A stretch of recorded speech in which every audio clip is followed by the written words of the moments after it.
All set. Thank you. Good morning. In accordance with sections 45 and 53 of the Planning Act 1990 as amended, this meeting of the Committee of Adjustment of the City of Toronto is called to order. My name is Zahir Bayat and I'll be chairing today's session. Panel members today are Larry Clay to my left, Philip Ghosh and Gary McKay, and the Deputy Secretary Treasurer today is Sabrina Salatino.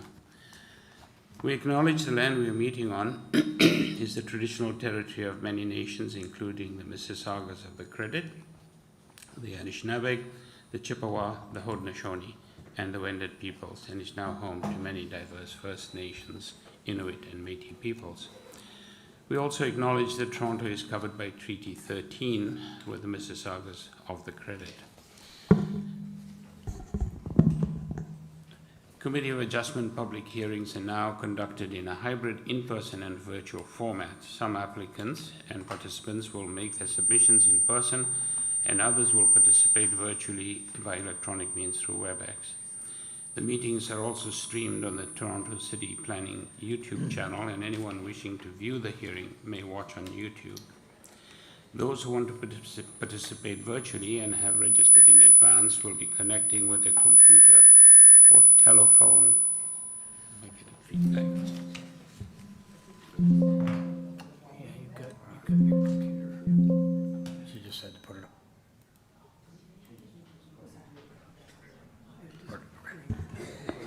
Thank you for checking. Yeah, that's done it. So shut it off. Put a little X on the end. Okay.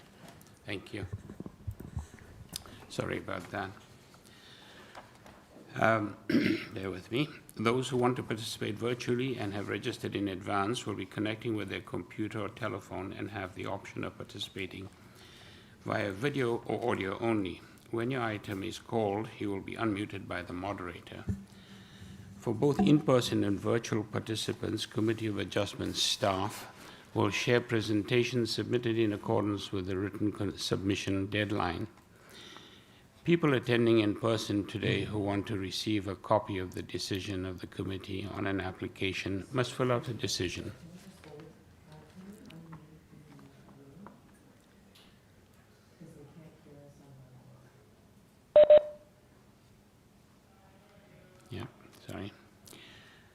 People attending in person today who want to receive a copy of the decision of the committee on an application must fill out a decision request card, and those participating virtually need to submit a written request for a decision by email.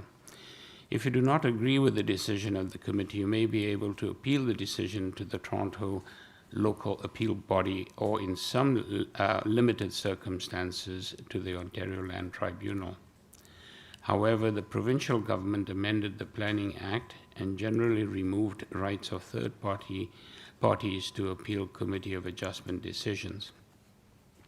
Only the applicant, the Minister of Municipal Affairs and Housing, specified persons and public bodies are permitted to appeal decisions of the Committee of Adjustment.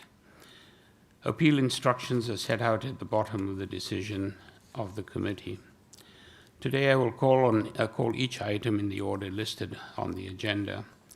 Where an application is uncontested, the agent or applicant may proceed with a presentation if desired. When the committee does not require a presentation, applicants are to advise the chair should they wish to speak to the committee. The committee may ask questions and or take the matter into committee for a decision. Each speaker, including the applicant, will be given a maximum of 5 minutes to address the committee. I will comment when you are reaching the 5 minutes. Any presentation or other materials you wish to submit to the committee must have been emailed in advance of the hearing. Staff and committee members cannot accept materials at the hearing. When addressing the committee, please clearly state your name and address. Please remember to confine your remarks to the matters outlined in the application. The applicant or agent will proceed first and will make a presentation to the committee on the application. Then individuals, either in support or opposed to the application, will be invited to speak. Generally, we first call on speakers in the hearing room and then those participating through WebEx. Committee members may ask questions of each speaker after they have finished their presentation. When all speakers are finished, the applicant or agent has an opportunity to rebut only those issues that were raised by the speakers. This will mark the end of the discussion. The application will then be taken into committee for a decision. Are there any minutes of the last meeting that require adoption, Madam Secretary Treasurer? Good morning, Mr. Chair. Yes, the August 13th and August 20th minutes. Okay. August 13th and 30th. Thank you. I'd like a motion to adopt the minutes. Thank you. Mr. Ghosh moves to approve.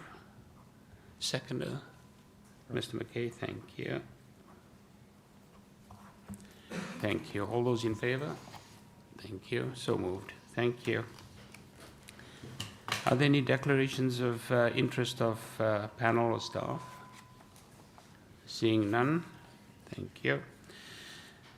Are there any deferral requests for this morning's session, Madam Secretary Treasurer? Through you, Mr. Chair, before we get to deferral requests, there are no files to be closed this morning. Okay. I see 3 deferral requests. Item number 2, file number A0471/25TEY, municipal address 386 to 394 Symington Avenue. Item number 10, file number A0528/25TEY, municipal address 1155 Yonge Street.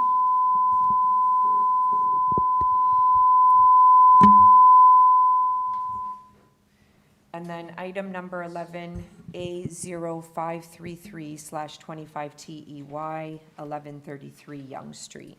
Through you, Mr. Chair, we can probably deal with all 3 deferrals at this time. Thank you. I think I'm having a problem with the sound at my end. Let me just double check this.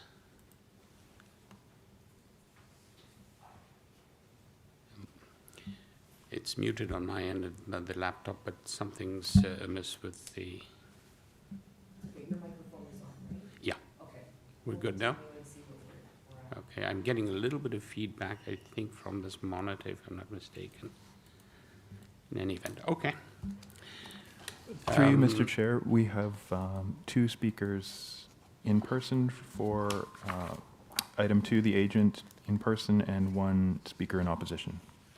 Thank you very much. The Mr. chair is Barrett? just going to introduce the item, and then we'll get to the speakers. Thank you.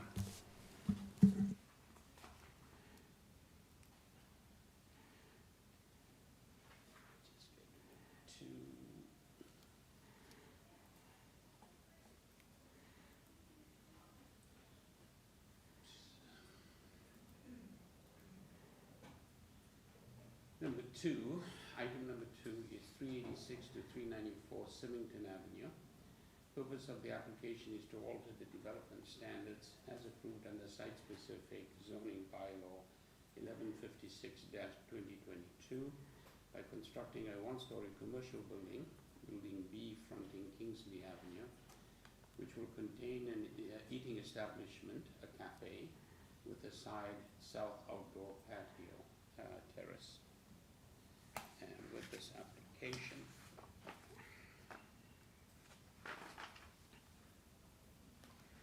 I can hardly hear anything that's going on. sorry, can you hear me now? It's very low. I apologize. I didn't see the green button. Thank you. There's some feedback that I'm getting here as well, so that's part of the challenge when I have the mic on. Anyway, we'll put up with that. Thank you. The committee had before it the following communication: copy of plan of survey, site plan, floor plans, and elevations. 3 photographs of trees on the subject property received July 24th, 2025. Covering letter from Michael Bissett, MCIP, received July 24th, 2025. Decision numbers A0970-23 TEY and B0054-24 TEY affecting the subject property. Comparison diagrams from Michael Bissett, agent, received August 5th, 2025. A planning rationale letter received from Michael Bissett, received July 24th, 2025. Presentation materials from Graham Barrett, agent, received August 26, 2025. Tree protection plan prepared by Urban Forestry, received July 24, 2025. Site-specific bylaw 223-2025 affecting the subject property, and a site-specific zoning bylaw 1156-2022 affecting the subject property. In order to comply, number 25, 104-848 WNP 00VI affecting the subject property. A deferral request from Jessica Yee, planner, received August 29th, 2025. We also have email correspondence from Transportation Engineering Coordinator, received August 20th, 2025. An advisory staff report from Metrolinx, received August 25, 2025. We have correspondence in support from Matt Ratcliffe, 503 Perth Avenue, received August 18th, 2025. We also have correspondence in concern from Daniela Ansovini, no address provided, received August 15th, 2025. And finally, we have correspondence in opposition from Derek Rasbach, 418 Symington Avenue, received August 25th, 2025. And we have with us today the agent, Mr. Barrett. Good morning, Mr. Barrett. Yes, I think we'll be in the right spot. You have to share mics. Thank you. Good morning, members. Mr. Chair, my name is Greg Barrett, I'm a planner at Bearsfield. And address, please, Mr. Barrett. 3 Church Street. Thank you so kindly. We do have somebody in opposition, so we'd require a short presentation, please. We're actually simply here to request a deferral. There have been. I realize, but we have to go through that process as well, and then, I'm sorry.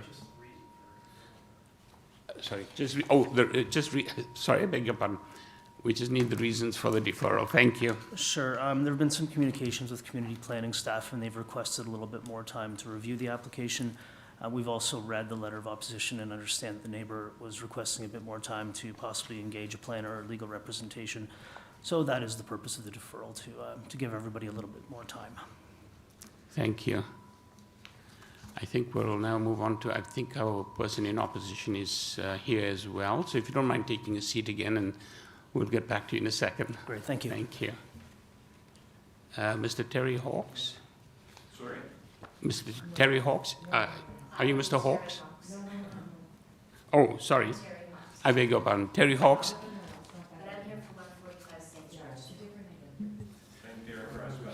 Through you, Oh, Mr. I beg Chair, your pardon. the next, Derek Rasbach. I'm sorry, Mr. Rasbach. I'm looking at item number 1 instead of number 2. So the question before you actually at this point is essentially we have, I keep forgetting this right My there. name is Your Derek name and Rasbach. address, please. Derek Rasbach, 418 Symington Avenue, Thank Toronto, you. Ontario, M6N2W2. Terrific, thank you. The question before you is, are you in favor or not in favor I of the deferral? originally asked for the deferral. Perfect, They thank you. agreed to it, yeah. They listened to Because you. to me, it felt kind of rushed. It was only 2 weeks to get everything together and have a response. And I'm not really well versed in planning. To me, it's a foreign language. Thank you, that's terrific. I'm glad you did raise the opposition and you were heard. Thank you. So the deferral is before us. Thank you very kindly. That's it? Thank you. Yeah, that's Okay. it. We'll now take this matter into committee for a decision. Thank you, Mr. McKay. Yes, I think for good reason, this matter should be deferred, so I would move that item 2 be deferred to a future meeting of Committee of Adjustment. Thank you, and we have a seconder. Mr. Ghosh, thank you. All those in favor? Thank you. You have your deferral, sir. Thank you.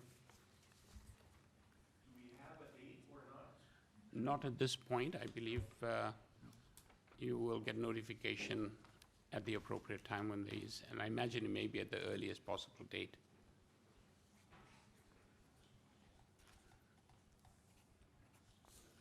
Thank you. And now we have, I believe, item number 10. Madam Secretary Treasurer, do we deal with both of these at the same time, or are they two separate? I noticed we've got two different agents. Yes, through you, Mr. Chair, let's do it separately, okay? It's the Sorry, same, we can do it separately, same Separately, reasons for perfect. deferral, but we can hear from both. Thank you. And so, bear with me while I open up number 10.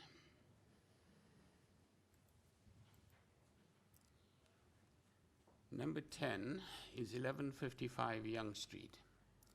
The purpose of the application is to alter the development standards as approved under Site-Specific Zoning Bylaw 286-83 for the 6-story office building by reducing the number of parking spaces required off-site. The existing on-site underground parking spaces on parking levels P1 and P2 will be maintained and unaltered. There will be a total of 47 parking spaces provided on site. Therefore, there is no longer a need for to lease parking spaces from the TTC site in Area D.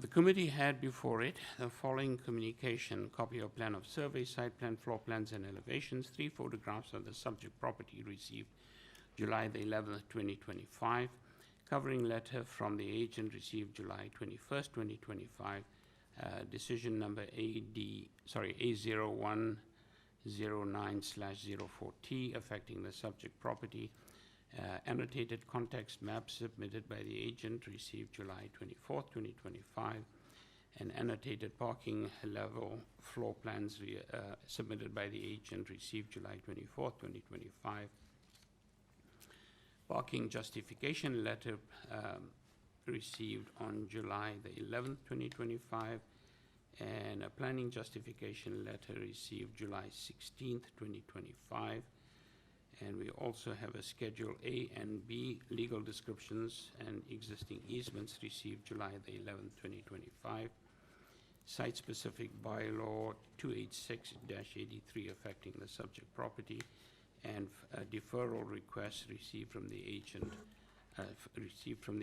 on September the 2nd, 2025. We also have email correspondence from Transportation Engineering Coordinator received on August the 27th, 2025. And the agent is going to be joining us virtually. Ms. Pirko, are you there? Through you, Mr. Chair, we have the agent online and one speaker registered in interest. Thank you. Ms. Pirko, are you there? Yes, I'm here. Hi, good morning. Mr. Chair, Name and address, members of the please. committee. My name is Tara Pirko. I am agent for 1155 Yonge Street. My address is, you want my personal address? Your business address, please. Business address, 40 King Street West, Scotia Plaza. Thank you. Could you just give us a brief outline as to why you need a deferral? An application was submitted in July for 1155 Yonge Street as well as 1133 Yonge Street, requesting similar relief or the same relief for the 22 off-street parking spaces. Consultation did occur with 1177 Yonge Street prior to submission of the application through direct discussions client to client. I was not involved in those discussions. After the application was submitted, my client was contacted by the owner of 1177 Yonge Street to request that we defer the application to allow 1177 to submit a similar application requesting similar relief. My client has agreed to that request. Mr. Suriano, who is agent for 1177 Yonge Street, is on the call today. He's in attendance.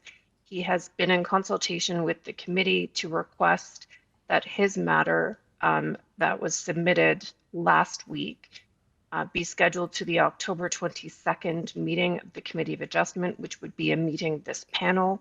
We are in agreement. We consent to that request. So while the application is complete and we already have comments from Transportation Services to allow all three applications to come forward, we are consenting to Mr. Suriano's request for the deferral of our application to October 22nd. Thank you. That sounds great. I note that Mr. Suriano is the person in interest, the agent in interest for both this item as well as 1177. I believe it's 1177 Young? okay, thank you. So I imagine that we may have him responding. He's here as a person of interest, not in opposition. But let me leave you for a moment, and we'll go back to Mr. Suriano and see if there's any comment that he'd like to make.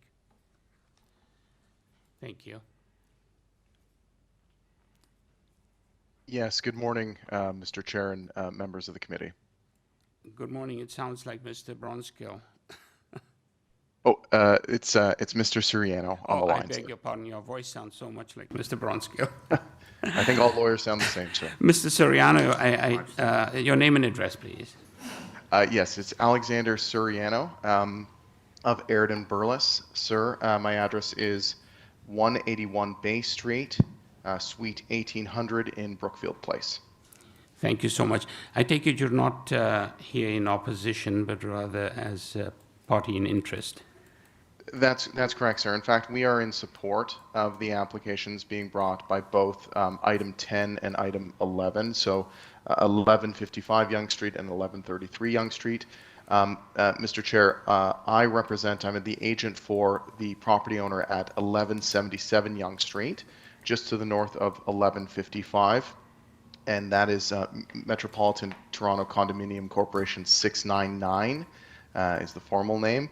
And the context here, Mr. Chair, is that all three buildings, 1133, 1155, and 1177, form part of what was originally one development that was approved by way of a site-specific bylaw in the 1980s.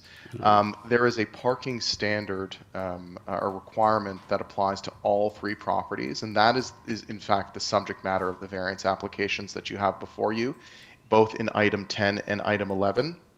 As Ms. Purko did note, my client, 1177, has now submitted after consultation with the other property owners, 1133 and 1155, has now submitted a minor variance application to the committee last week. We are seeking the same relief, again, from that same parking requirement that applies to all three properties. And it is our position that all three applications, it would be best for all three applications to come forward together to the committee, again, as they are asking for the same relief from the same standard, which apply to all properties. My friends, both Ms. Purko, and I'll speak to the item 11 as well, since I'm here, right. And Mr. Bronskill have kindly consented to that request. We are asking for an adjournment to the October 22nd hearing date of this committee, and we anticipate our application will also be able to be scheduled for that date as well, allowing all three to go together. And unless there's any other questions from the panel, again, we are simply asking for a deferral of these two items, 10 and 11, again on consent of both applicants. Thank you so very much. Let me just see if any of my colleagues have any questions for you. None? I don't see any. Thank you. Just a quick one from me. I take it we've got items 10 and 11, 1155 and 1133. but 1177 is also mentioned. I take it 1177 will be coming forth in October as well. Then we'll have all three. That's correct, sir. That's the Okay. intention, and that's exactly why we're asking for the deferral. 1177, the application is lagging behind. We've just submitted it last week, and so that's the necessity for the deferral here, sir. Terrific. Thank you so very much. And to you as well, sir. Thank you. Thank you. We'll take us into committee and render a decision. So, colleagues.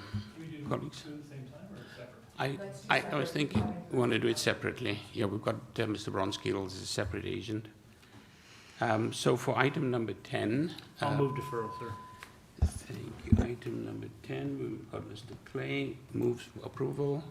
Mr. McKay seconds. All those in favor? Thank you. You have your deferral for item number 10, 1155 Yonge Street. Thank you. Moving on to item number 11.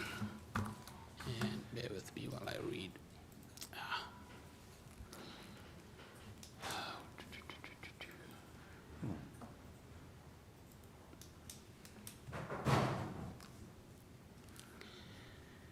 Item number 11. Crumbs.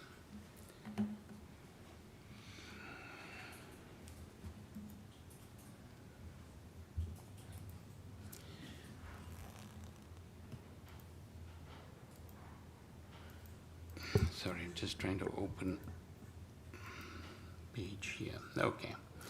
Item number 11 is 1133 Yonge Street. The purpose of the application to alter the development standards as approved under site-specific zoning bylaw 286-83 for the 6-story commercial building by reducing the number of parking spaces required off-site. The existing on-site underground parking spaces on parking levels P1 and P2 will be maintained and unaltered. There will be a total of 40 parking spaces provided on site. Therefore, there is no longer a need to lease parking spaces from the TTC in a site in Area D.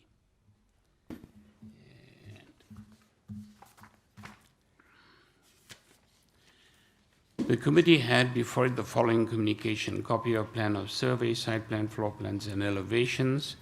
4 photographs of the subject property received July 23rd, 2025. Covering letter from David Bronskill, agent, received July 11th, 2025. And a decision number A0594/16TEY affecting the subject property. Parking justification letter received in July the 11th, 2025. Site-specific zoning bylaw 286-83 affecting the subject property. We also have a deferral request from THYRA Purco. The agent received September the 2nd, 2025. We also have email correspondence from Transportation Engineering Coordinator, received August 27, 2025.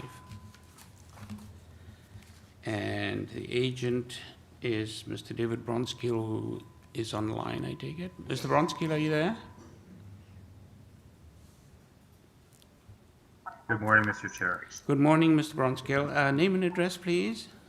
Thank you. David Bronskill, Goodman's LLP, 333 Bay Street, Suite 3400 in Toronto as agent for the applicant. Thank you.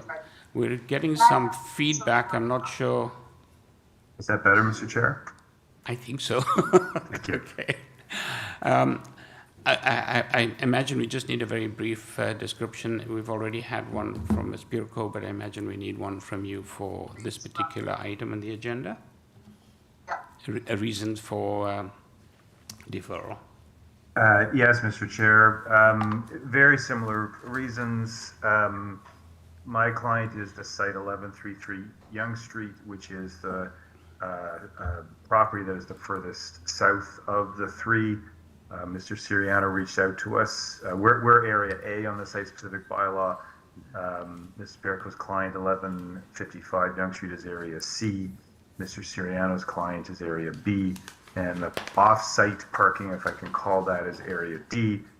We are content with the deferral, Mr. Chair, to have all three for together. The one thing, Mr. Chair, I just would ask in listening to the previous matter is city staff at the committee were very helpful in helping us secure a space on the October 22nd agenda. I don't know, Mr. Chair, whether you need to give that specific direction in your motion as part of the deferral. I would maybe just ask the Deputy Secretary Treasurer through you whether that is required in the deferral motion or not to the specific date. That would just allow the three of them to come forward together at the same time for the committee, which is the purpose of the deferral request. If that's not necessary administratively, Mr. Chair, you can ignore me on that point, but that was my one just request in listening to the previous matter. Terrific, thank you. Well, let's ask Ms. Salatino. Through you, Mr. Chair, it's not necessary. It is noted on our intake sheet that all three applications will be handled at the October 22nd hearing. But if the members wish to include that in their motion as part of the deferral, it's fine. Thank you very much. We didn't do it for the other one, so perhaps to just stay consistent, we'll leave it as is, but know that all three applications are targeted for the October 22nd hearing. Terrific, thank you. Mr. Bronskill, I take it that'll suffice? Yes, Mr. Chair, thank you. I appreciate that through you to the Deputy Secretary Treasurer. Thank you. Thank you kindly. We should go back to Mr. Soriano just to be consistent. Nope, not necessary. Through you, Mr. Chair, we've heard from him, related situation. I don't think. Okay, great, thank you. So we'll take it into committee for a decision. Do we have a motion to defer? Thank you, Mr. McKay. Yes, it makes sense to hear the three matters together. So I would move that item 11 relating to 1133 Yonge Street be deferred to a future committee of adjustment. Thank you. Do you have a seconder, Mr. Ghosh? Thank you. All those in favor? Thank you.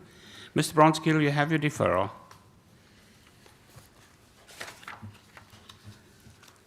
Okay.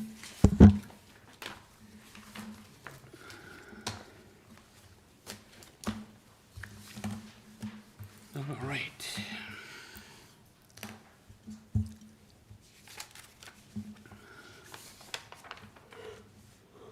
Oops.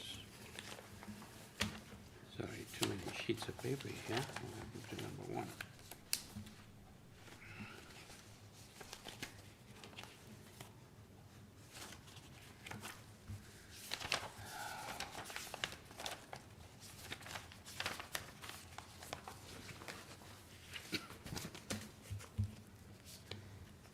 Okay, moving back to item number 1. Item number 1 is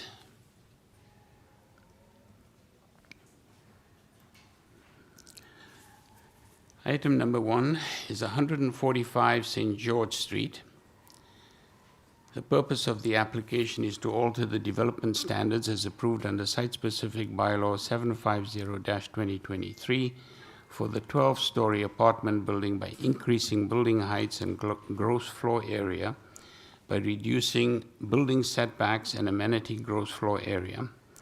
A related site plan application is currently under review. Okay.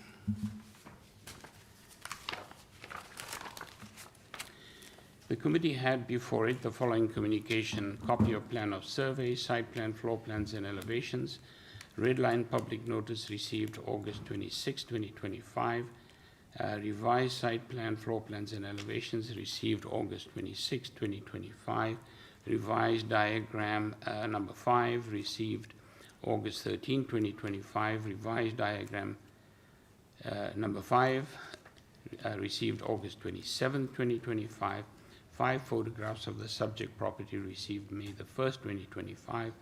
Covering letter from Matthew Kruger, agent, received August 26, 2025. An arborist report received May the 5th, 2025. Planning rationale received August 26, 2025. Presentation materials received August 26, 2025. Rental housing demolition conversion application memo received July the 15th, 2025. servicing memo received July 15, 2025. A shadow study received July the 15th, 2025. Transportation report received July 15, 2025. Tree protection plan received May the 5th, 2025. A wind study received July the 15th, 2025. Landscape plan received August 26, 2025. And site-specific zoning bylaws 750-2023 affecting the subject property. We also have staff report from community planning received August 28, 2025. And we've got correspondence in support from 64 Prince Arthur Avenue received August 25, 2025. We have correspondence in opposition from 145 St. George Tenants Committee received August 26, 2025. We also have the Annex Residents Association correspondence received August 26, 2025. That one has no address provided. Okay.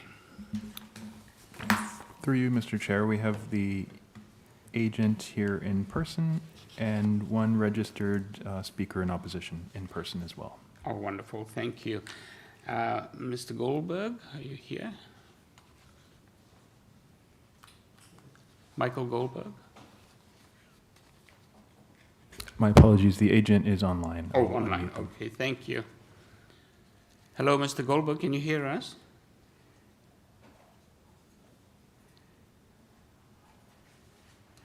Mr. Goldberg?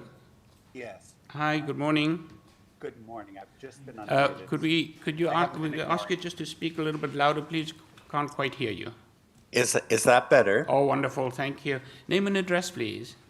My name is Michael Goldberg. I'm a principal of Goldberg Group, 2098 Avenue Road in Toronto. Thank you. We'll need a presentation because we do have somebody in opposition. No problem, Mr. Chair. The presentation is on the board. Thank you very much.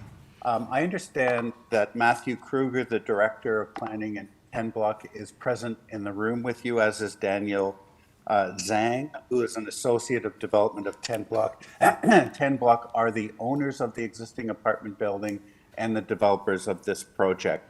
I would just initially, administratively, ask for the deletion of variance 12.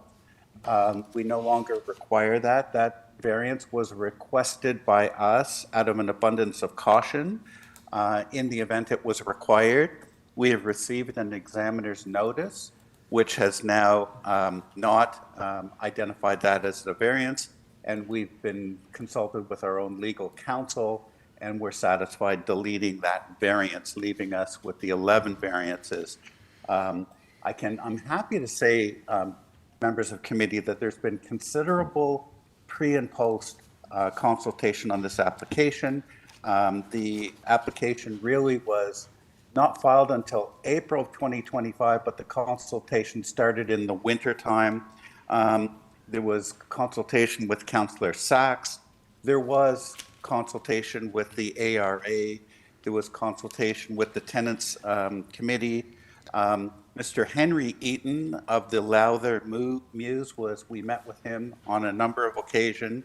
Forgestone, who are the owners to the east, at 64 Prince Arthur. I believe you have a letter from Forgestone expressing no objection to the application, and there's been consultation with the owners to the north as well. I don't believe you have any communications from them. Mr. Goldberg, sorry Yes. to interrupt you. I apologize for that. I should have just asked you right at the outset if this is a red-lined application, so we do have a couple of changes. Could you just identify them, please? Other than variance 12, which you've deleted. Yes, if you could just show that on the screen. So yes, just the name of the owner has changed. If you could continue to scroll, thank you. There was an error, I guess an administrative error. on the variance number 2, and the red lines are the correct numbers that are to be applied. You can go down, and I think that is it. And number 12, which you mentioned previously. And number 12, which is being deleted, yes. Correct. Thank you so very much. Sorry for the interruption. No, that's okay, sir. So just carrying on the consultation, importantly, before the application was filed and certainly throughout the summer and in June, community planning has been consulted. The outcome of those considerable consultations is that you've got before you an August 27th, 2025 staff report supporting the approval of it, subject to one condition. We are fine with the single condition, that single condition will be satisfied at the site plan stage, which is the ordinary course of things. In terms of the minor variance application, it was filed in April, and as you can see, we've comprehensively tried to provide studies and reports and plans which support the application. Architectural plans, shadow plans, an updated functional servicing report, an updated transportation addendum, landscape plans, and an updated wind study. In terms of the minor variance that is before you, I'm going to group them into themes for brevity purposes, but because there's a number of related variances, but in terms of height and GFA, since the original filing of this application in 2021 and the approval in 2023, it can go without notice or go with notice that there's been COVID and the associated economic concerns of COVID with interest rates, financing rates, the cost of materials. There's been a number of provincial bills that have been passed and approved, Bill 17, 23, and 185, all aimed at producing more housing and at a faster rate. In 2023, there was a council approval of a housing pledge seeking the construction of 285,000 new dwelling units by 2031. And importantly, on August 15th of this year, the Minister of Municipal Affairs has approved the PMTSA of 3 PMTSAs within which the subject site is located, the closest of which, or the closest subway station of which, is the St. George subway station.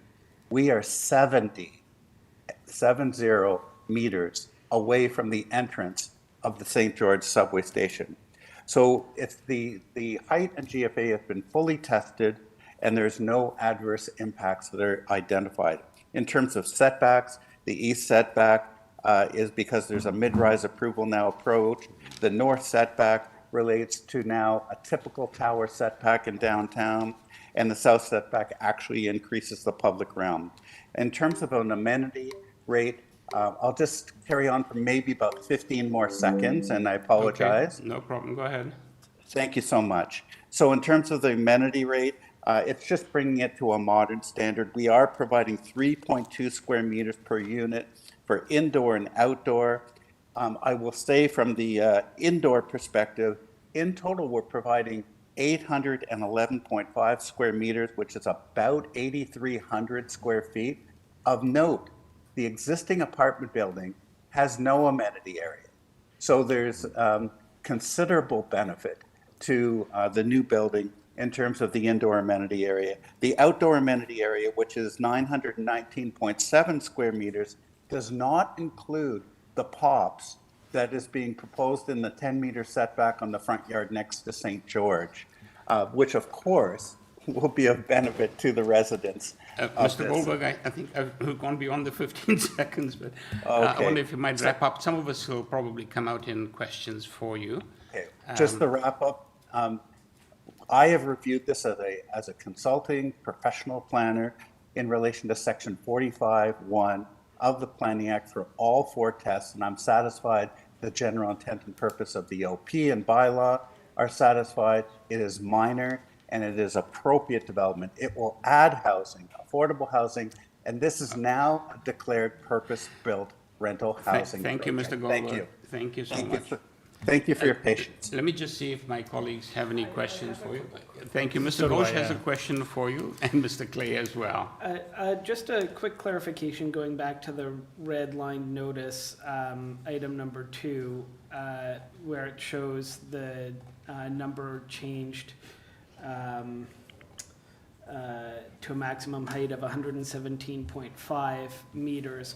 I just want to confirm that this number is the number that's in line with the maximum number on the diagram below, revised diagram 3 that went out with the notice? That is my understanding. Okay, great. And then the other question I have is, you, at the start of your presentation, you listed all sorts of consultation, but I know that this proposal has gone through several iterations, as you've also mentioned. So the consultation with all of the neighbors that you were mentioning, is that specifically with respect to this minor variance application? Yes. Okay, thanks. Thank you. Mr. Clay? Thanks, Chair. And I know we've got some speakers who want to address this issue, but I wanted to get some clarification, similar to what Phil was asking. So the original, or so the current approval is for 28 stories, and you're proposing 35 or 36 stories? 36. So you're increasing the number of stories by 8? 6. So you've got, sorry, so your current approval is for 30, not 28? Correct. Okay, and you're going to 36. And your current approval for height is 96 meters, and you're going to 117? 0.5. 0.5, so that's an increase of 21 meters. 21.5. 0.5, Yes. thank you. You mentioned that this proposal introduces amenity space that wasn't included previously. What, so? No. Oh, I thought that's what I heard you say. What I said was the existing building that will be torn down has no amenity space. Okay. The approval has amenity space. We are adding some amenity space to it. We're adding 15.5 square meters of indoor amenity space, and we're adding 123.7 for a total of 139.2 indoor and outdoor over the current approval. Okay, thank you. Maybe I'll just throw in one quick question, and forgive my naivety on this one. We've, ever since, the past few years, we've had applications like this where a particular structure has been approved, and then and it's not before the committee, but subsequently we get applications before the committee for increases in height. And I've always wondered, if why does it come to this point where you have a request for additional floorage at this point? Because presumably these projects have been in a planning process for years and years and years, and you've come to a conclusion of having initially 30 stories, but now we have an application for 6 additional stories. So my very naive question is why? That's a perfectly fair question, and thank you very much for asking it. The reason you see this commonly, and I have worked on many of these applications in their original state and in their subsequent Committee of Adjustment minor variance state, is these original projects were conceived typically before COVID.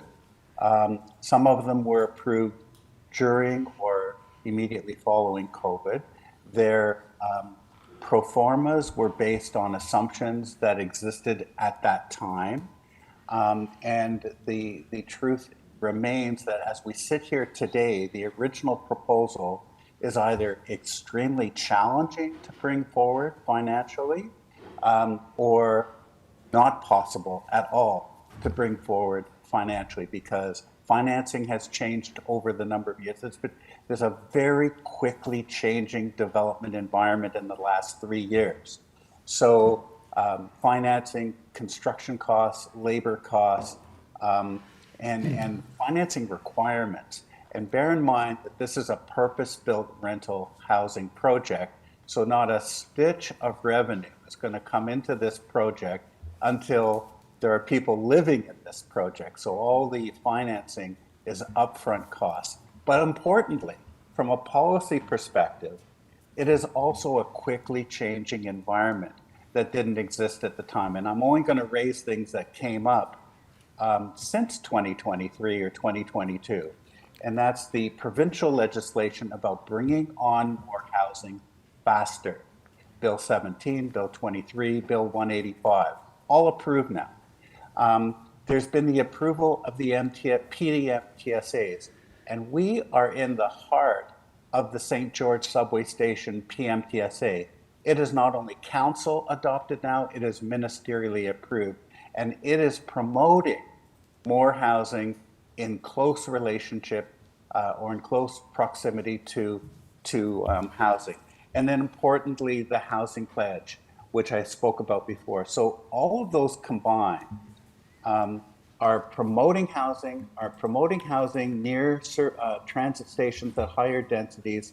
And the minor variance is prompted, and you say, why now? Because to ensure the sustainability of this project, from a financial point of view, the additional GFA is required. And while that might sound purely like a non-planning issue, the reason it is a planning issue, and I assert that it is a planning issue, is because if it's not viable, it won't get built, and there won't be additional housing units created. And that is a planning impact. Thank you. And if I may just throw in one quick one, and with a very quick response, if you don't mind. What percentage of units in this purpose-built structure are going to be affordable? There will be 17% affordable units for a total of 14. And that does not count the 130 rental replacement units. Thank you. This is one more question. I'm for you, sorry, Mr. Chair, Clay. and I know I'm stretching this out, but I just need to be clear about this. I'm confused.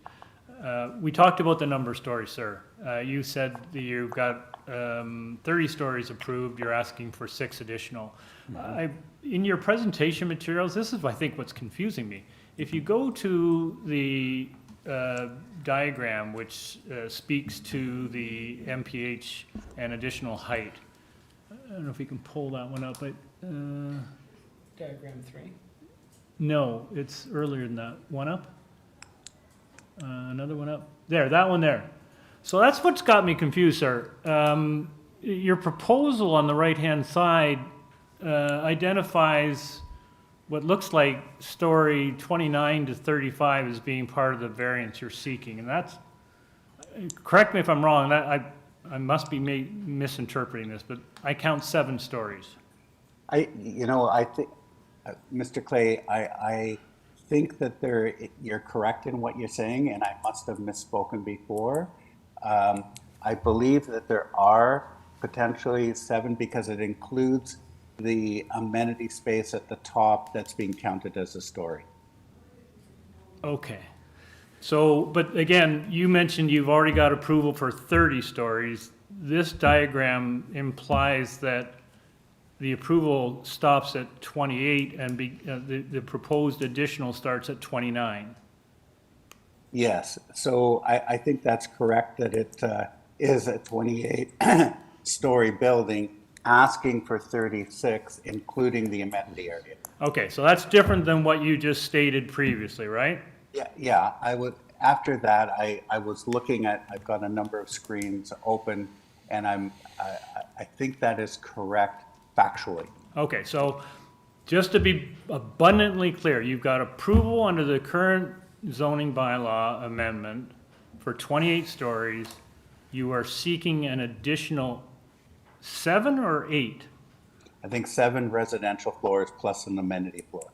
And the mechanical, that was kind of this, you had that approval previously, right? For Yeah. the mechanical. Okay. Yes, So but I just it's a- want to be clear. So I think people need to understand exactly what you're asking for. Understood, sir. Okay, thank you. Thank you. But, so this is yet another question I was gonna ask later, but I'll bring it forward. Part of what's confusing though, is that we have to look this deep because there is no story-related variance. So I'm assuming your zoning has nothing but stories, it only deals with height, is that correct? And that's why we have no story-related variance? That's right. It's the zoning bylaw was crafted in a way just to show measured height. Yeah, so you could have infinite stories so long as you don't go beyond a Yes. certain number of, a certain height and GFA and, you know, very short stories. But the yeah. 7 additional stories translates into 21 meters. Exactly, that's what, yeah. Okay? 21.5. 21.5. Thank you very much. We'll now go to the person in opposition. And Mr. Goldberg, you'll have an opportunity to respond to questions raised by that individual. Thank you. Hold on. Mr. Chair. Now we go to Terry Hawks.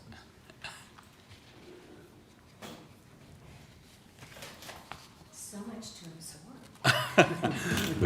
Good morning, Ms. Hawks, and name and address, please, and my apologies for the earlier error. No, thank you, no problem. I kind of like that when I'm Terry, people don't know who to expect. Mr. Chair, committee members. Bear with me one good moment. morning. Can we hear the mic? So I pull this a bit closer. Okay, great. Terry Hawks. Thank you, Ms. Hawks. I live at 16 Dalton Road in the Annex. I'm here on behalf of the Board of the Annex Residents Association, the Planning and Development Committee. We strongly object to the application for a, quote, minor variance for 145 St. George Street, and respectfully submit that it should be refused in its entirety as not constituting a minor variance, but in effect a new matter that should properly be addressed by way of a zoning bylaw amendment. The ARA was very involved in the successful public engagement process that culminated in a site-specific bylaw with respect to 145 St. George Street and a site-specific bylaw with respect to 64 Prince Arthur Avenue, which is the abutting property to the east, due for committee hearing on September 10th, seeking additional height, among other things. While the two sites are different, we view them as interconnected. The variations requested with respect to 145 St. George simply do not satisfy the requirements to be considered minor under the tests set out by Mr. Justice Matlow of the Divisional Court in the De Gasperis case. Using Justice Matlow's two major criteria, size and impact, as a framework for 145 St. George, the proposed minor adjustments are nowhere near minor. Would you like me to stop for the sound? If you don't mind, just hold off. Something seems to be amiss. But just keep that thought. They are nowhere near minor. Thank you. All good? Good. I Yes, think we're good. continue. Thank you very you. much. They're not minor in size, and they're not minor in impact, nor are they minor individually or collectively. In fact, these proposed minor adjustments constitute an entirely new development proposal from that which has been approved in the site-specific bylaw. In our view, the applicant is treating the existing bylaw as merely an option from which it is at liberty to morph into whatever form it wishes through the Committee of Adjustment process, rather than following the prescribed and legislated route proceeding by way of a zoning bylaw amendment application. Referencing the ARA letter, re-height, the proposal is for an increase in height of, I've learned, 21.5 meters, possibly plus amenities, I'm not clear on that, from 96 to 117 meters. That is more than 21% higher than the original proposal. An increase in gross floor area of 7,510 square meters from 24,400 to 31,910 square meters, which is more than 30%. An increase in the number of units by 143 units from 398 to 541 units, or 36% more units than in the site-specific bylaw. Thus, the applicant suggests significantly expanding the size in height, gross floor area, and units by 21%, 31%, and 36%. And in terms of size, these are not minor figures. Concurrently, this proposal would ask you to reduce the size of amenity space per unit by 25%, reduce setbacks to the east, and fully eliminate tower tapering above 76 meters. So the size of all of these requested variances are not minor.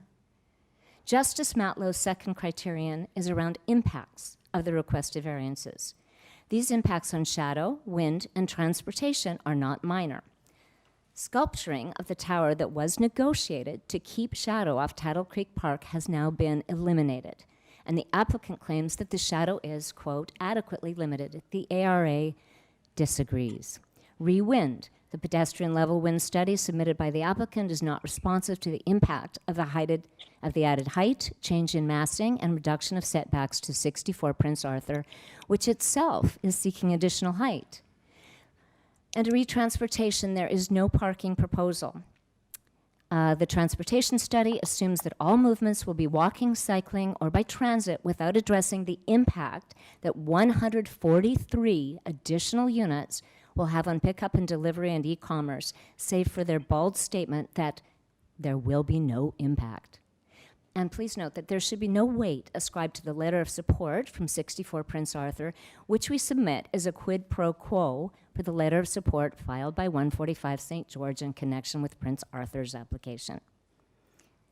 In conclusion, we submit that the abridged Committee of Adjustment process is not designed to address the complexity of the issues raised by the requested variances,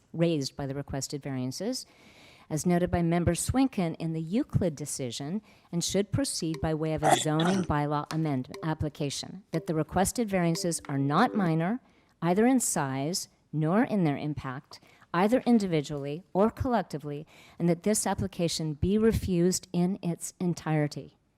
The ARI thanks the committee for your time and discernment around guideline accountability while keeping the city plan in mind and supporting the current and future residents of 145 St. George Street. Thank you so very much. Let me just ask my colleagues if they have any questions. If not, I do have one short one for you. Any questions? No? Okay. Just a quick question from me. Yeah. I noted, of course, that we had correspondence opposition both from the Annex Residents Association as well as the St. George Tenants Committee. Yes. Do you know if either of these two bodies were part of consultations with the developer right from the outset? And So- the city, presumably? I can't speak on behalf of the Tenants Committee. I know that they're very involved and likely were involved because at least one of the co-authors of the tenants letter is a member of the REA, probably both. I'm sorry that I don't know that for sure. I am a newer board member of the Annex Residents Association. However, I was at the April meeting with the developer, and at that point, to the best of my recollection, we suggested that the variances being discussed were not minor, and we strongly suggested that they review an adjustment to the city bylaw. That was not adhered to. We're very disappointed. I'm speaking for the others who were at the earlier meetings. We're very satisfied with the community engagement at that time. Since then, since the variances have been proposed, we have not been satisfied with the community engagement. And quite frankly, I think the Tenants Association has felt disregarded. They're not here today. I know that's not for lack of interest. I know they're watching on the internet, but they don't feel included in this discussion, and it's not right. It's not right. And also, I would have some questions for Mr. Goldberg. The number of affordable housing units that were mentioned, I don't think is the understanding of the Tenants Association. And my understanding, my layperson's understanding of the density required in the transit zones has already been met by the in the annex. So some of these arguments seem irrelevant. Not the density is irrelevant. Don't misunderstand me, but I think that I think that Mr. Goldberg, with due respect, is presenting an argument that doesn't consider the guidelines, that isn't considering the agreements that have been previously met, and is not considering the current and future residents of 145 St. George Street, and thus the current and future residents of the annex, which is such a revered community in our city. And I really we would appreciate your consideration of all of these points. Thank you so very much, and Mr. Goldberg will be able to respond to concerns that you've raised as well. Thank you very kindly. Thanks very much. Mr. Goldberg, are you listening? Yes, I did. Hi, I Mr. am. Goldberg. I wonder if you might respond to anything that you think merit response to what Ms. Hawks has raised. Yes, no problem. And thank you, Ms. Hosk, for providing us those comments. I'll say a few things in the order in which they appeared in your presentation.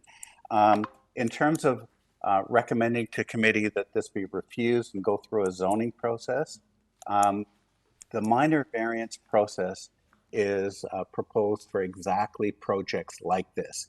This is not a completely new project. You saw the diagram of the cross-section adding the upper floors to this unit, and that represents the vast majority of the variances that are before you. Additional floors are being proposed, additional GFA as a result is being proposed, and additional units within that additional floor space and GFA is being proposed. The lower elements, the ground plane, the access, the public realm, the landscaping have not changed at all. The base building is largely the same, although it has been moved to the east because now we have an approval since the original approval for a mid-rise building to the east, and this is an appropriate setback to that building to the east. In terms of the De Gasperis decision, I'm just going to say this as a professional planner, that one paragraph from a very lengthy court decision was quoted. The important thing is size and impact. From an impact perspective, we provided all those studies I'd mentioned because we wanted to ensure that the additional GFA and housing units did not provide any adverse planning impact. We provided shadow studies, and here are the facts relating to the shadow studies. In April, May, June, July, and August, there is no incremental shadow onto Tattle Creek Park. In March and September, there are, from an incremental shadow perspective, there are 2 additional hours in the day when Tattle Creek Park is impacted, and the rest of the day it is not impacted in terms of an incremental shadow on that park. That's why we can allow, because it's limited and the shadow is quickly moving through the landscape at those shoulder times of the year.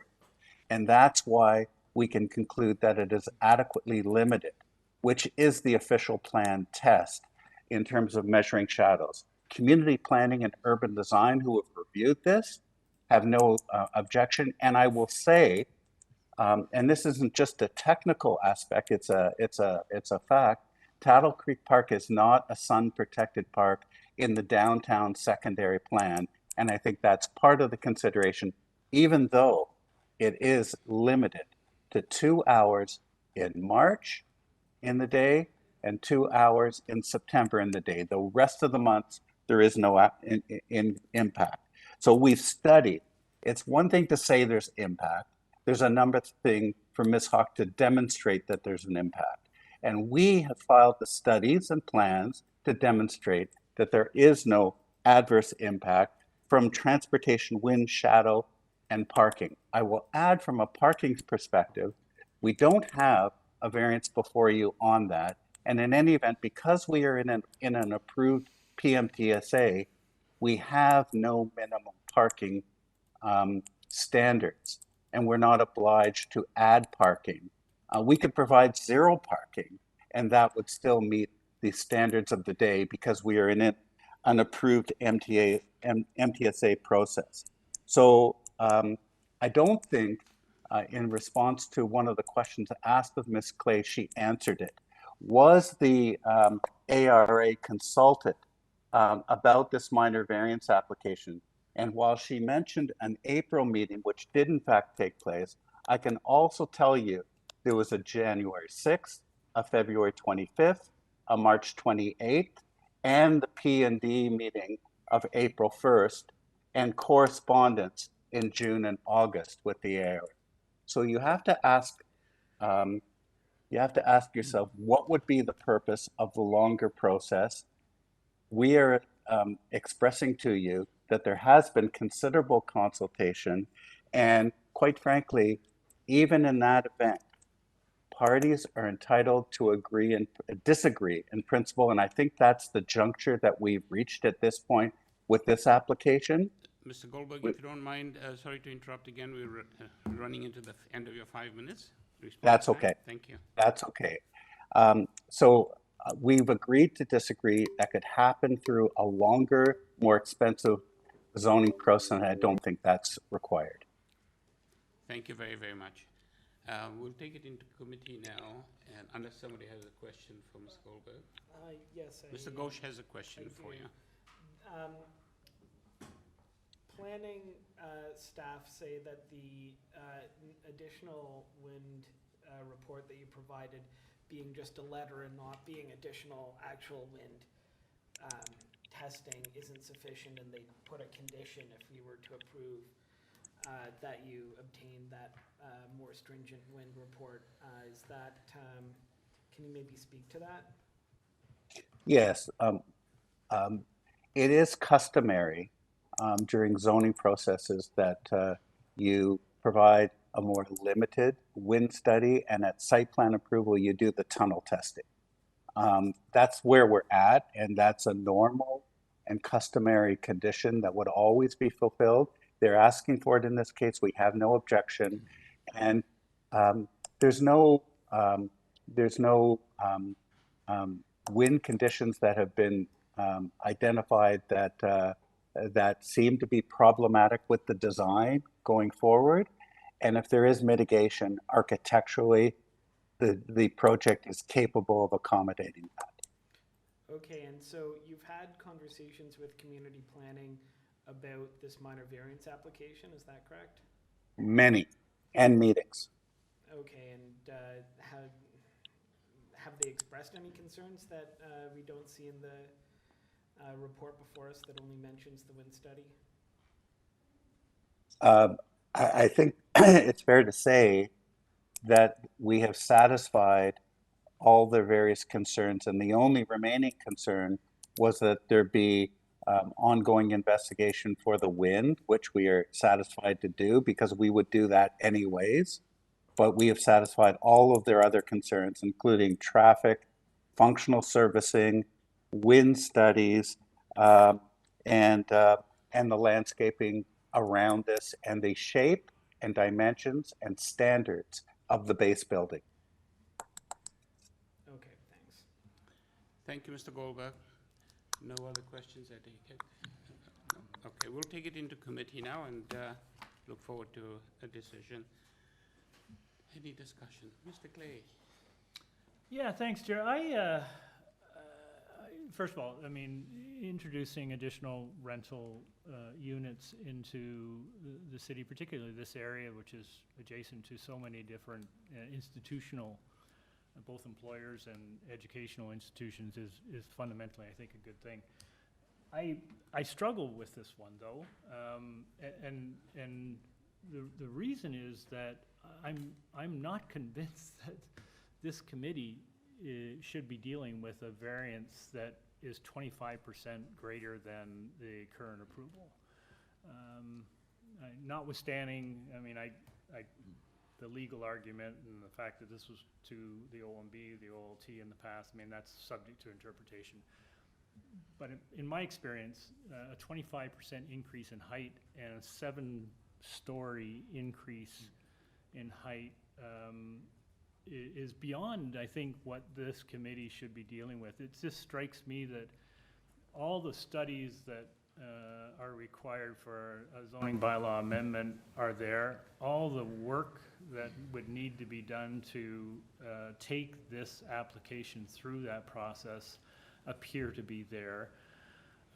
That process allows for a more fulsome investigation and review about impacts and the participation of the surrounding community in a way that this process doesn't allow.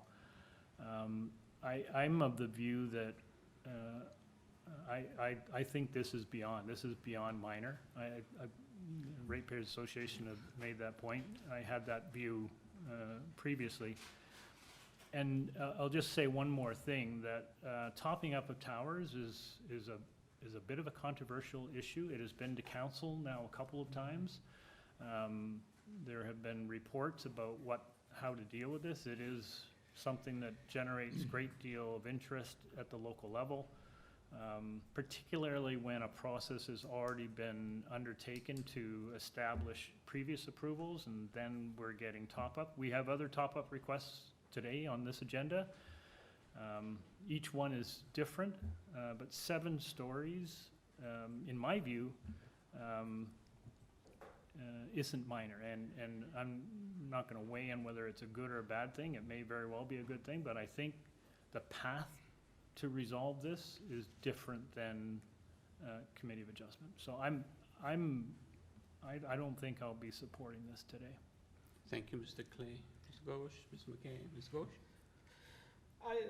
I take a contrary view, and I take a contrary view for a number of reasons. This has been to council specifically about the topping up of towers, and what came back was they're not going to alter the fact that these types of applications can come to the committee of adjustment. And what the process should be is for community planning staff to give us a report that discusses concerns. If community planning was of the view that 21% additional height is not minor, we could have that report before us telling us that 21% additional height is not minor. When the committee's made a decision along this exact line in the past, in this same neighborhood at Huron Street, I'm forgetting the name of the development, but it was the one with the church. It was overturned at TLAB because TLAB specifically found that this exact type of reasoning isn't what goes into the consideration of minor or not minor, that it, regardless of adding additional stories, it's not, this many stories and no more, it's about the impact on the neighborhood. And I am convinced by the shadow study that was going to be my top concern, was the shadowing on Tattle Creek Park. I've lived in a number of locations in the annex, including right adjacent to Tattle Creek Park. It's a nice park, and it is a concern. This is the very first apartment building you reach when you come out of St. George Station and you turn right. First you've got the yacht club building, and then you have this tower. It is a lot. It is a lot to add. I think I really appreciate the Annex Residents Association's submissions sort of giving us numbers. It's a lot to add 36% of units. But I think the impact on the neighborhood in terms of that density in this location is essentially nil. It's going to be students that walk to U of T and people that take transit. And in terms of the sunlight, I think they've shown that that's mitigated. So that's what I would say is additional rental units in this location is desirable. It meets that part of the test. The part that's questionable is minor, but I don't think saying a specific percentage higher is really the right way of looking at it. Thank you, Mr. Ghosh. Mr. McKay, any thoughts? Yes, I agree with the comments of Mr. Clay entirely. When I first read this, I said, why isn't this a zoning amendment? Well, thinking in terms of minor variances in the test, yeah, I have a difficulty going 21.5 meters in height, so I can't be supportive of it. Thank you, Mr. McKay. Just for my part, I've not been a fan of the top-ups at all, and simply because I think if you're planning something this far in advance, there's all sorts of consultations that have taken place. You've got all sorts of expertise that have come in. Surely you project ahead in terms of whatever may come forward. There was there's a suggestion about something to do with COVID and the conditions. I can't see what COVID has got to do with adding 7 stories more, or having had a decision to only build 30 stories previously. There's another piece that really I think jumps out, and this is speaks to something that Mr. Clay also mentioned. At the committee, we've had many people in opposition who've asked the question, what is minor? You know, when is minor minor? And is 21% minor? And just from my own life experience, I don't think 21% is minor. You know, 5%, yeah, okay. 21%, I can't see that being minor. The gross floor area for our GFA, I believe, is increasing up to 30%, and thanks to this data that you provided from the association, 30% is not minor. So I think what Mr. Clay has suggested, I think, is very appropriate, that this may not be the forum for these sorts of applications. It may be the appropriate, it may be work, it may be the right thing in the grand scheme of things. But I don't believe we're the forum for this kind of decision. So for my part, I wouldn't be supporting this application either. So with all of that in mind, I look forward to I'll a motion. move refusal of this application. Thank you, Mr. Clay. Do we have a second? Mr. McKay? Thank you. All those in favor? Okay, that's 3. And Mr. Ghosh, you are dissenting? Yes. Thank you. Ms. Goldberg, your application is refused. Thank you. Thank you. All right, moving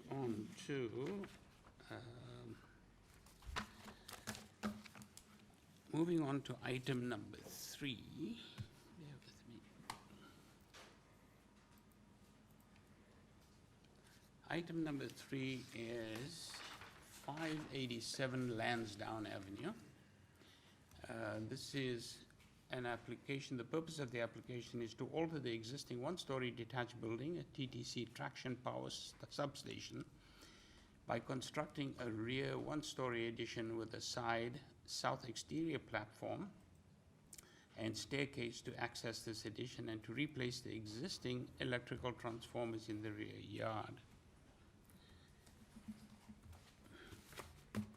The committee had before it the following communication: copy of plan of survey, site plan, floor plans, and elevations. Covering letter from Chen Lin, agent, received on June the 13th, 2025. Agent email correspondence with Metrolinks received July 14th. An arborist report received June the 13th, 2025. Tree protection plan received June 13th, 2025. We also have staff reports from Urban Forestry received August 27, 2025, and a Metrolinks report received August 25th, 2025. We also have correspondence in concern from 579 Lansdowne Avenue received on August the 18th, 2025.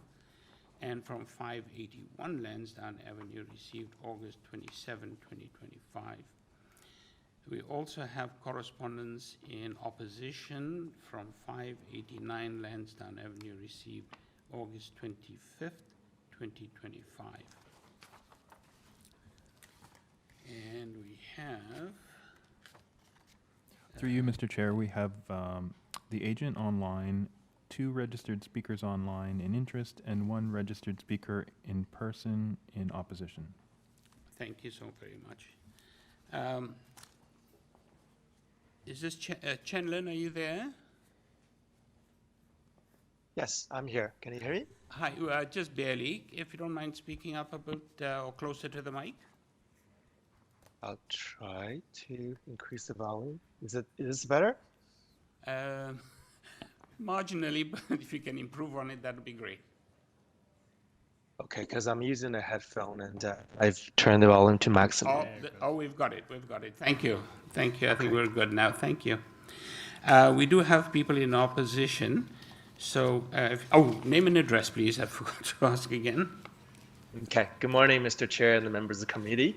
My name is Chen Lin, and I'm the Permits and Approval Coordinator representing Toronto Transit Commission for this proposal at 587 Lansdowne Avenue. Thank you. We do have people in opposition, so if you don't mind, could you provide us with a quick overview of your application? For sure. I just also want to say that also registered as additional speaker from TTC, we have Feriel Aiden from the design team, Chris Joseph, Beth Wong, and Kevin McKenna from community liaison team. We are all here to answer any questions that the committee members may have. Thank you. Thank you. And I will proceed to, I'm pleased to provide a brief overview of the TTC Lansdowne Electrical Substation Upgrade Project located at 587 Lansdowne Avenue in Ward 9.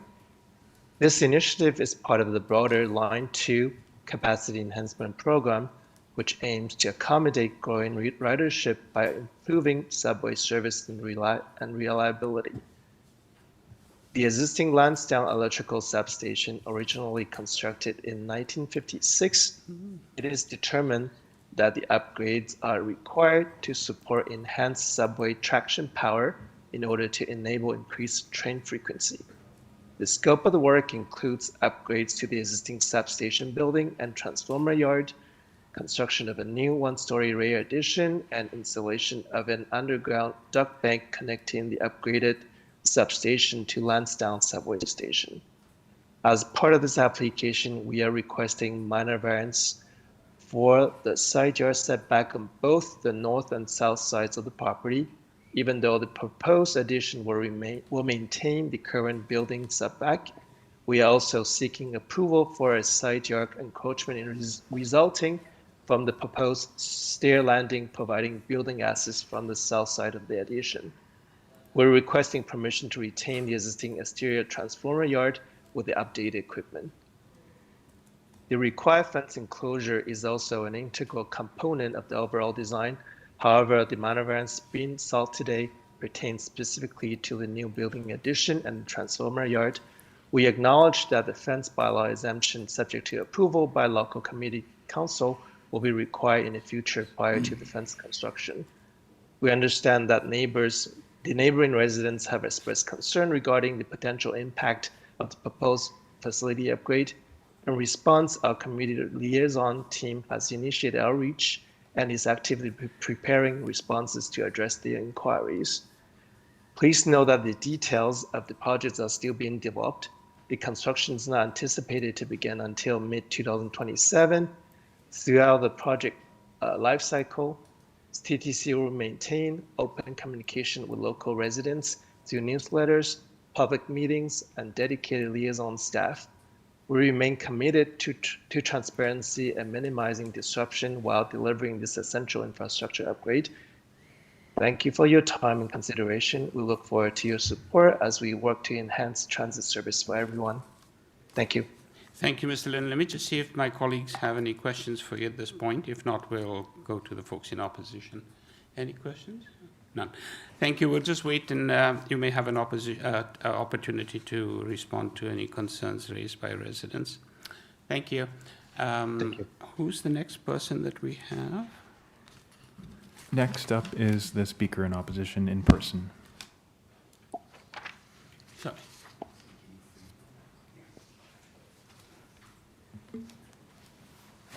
Good morning. Good morning. Welcome. Name and address, please. Absolutely.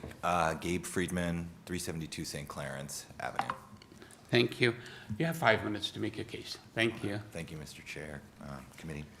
So just in talking to neighbors, I oppose, we sort of all, the people I spoke to just found out about this very abruptly.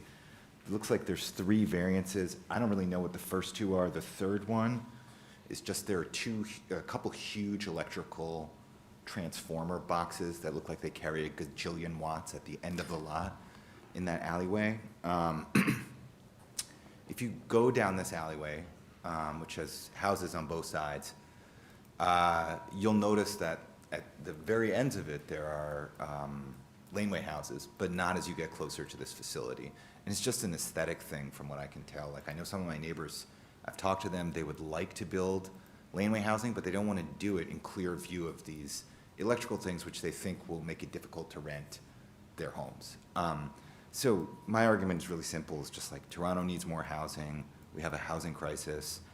Like, I don't know all the details of this project, but I know that the code says that transformers should be enclosed by walls, so they're not visible. It seems to me that would be like a reasonable way to conduct this project so that we could add some more housing potentially. As a second, just a secondary matter, you know, I want to give the TTC the benefit of the doubt, but everyone I spoke to, no one had heard of this. The mailing was sent out in the middle of August. The cutoff period to attend virtually, you know, like online, was right before Labor Day weekend. The hearing now is on the first week of school.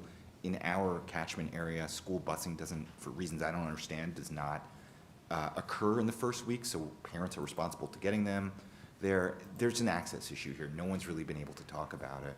No one's been able to appear here to talk about it, but the neighbors I've talked to are all concerned about this. I want to give the TTC the benefit of the doubt on that this is a big organization and it just happened now.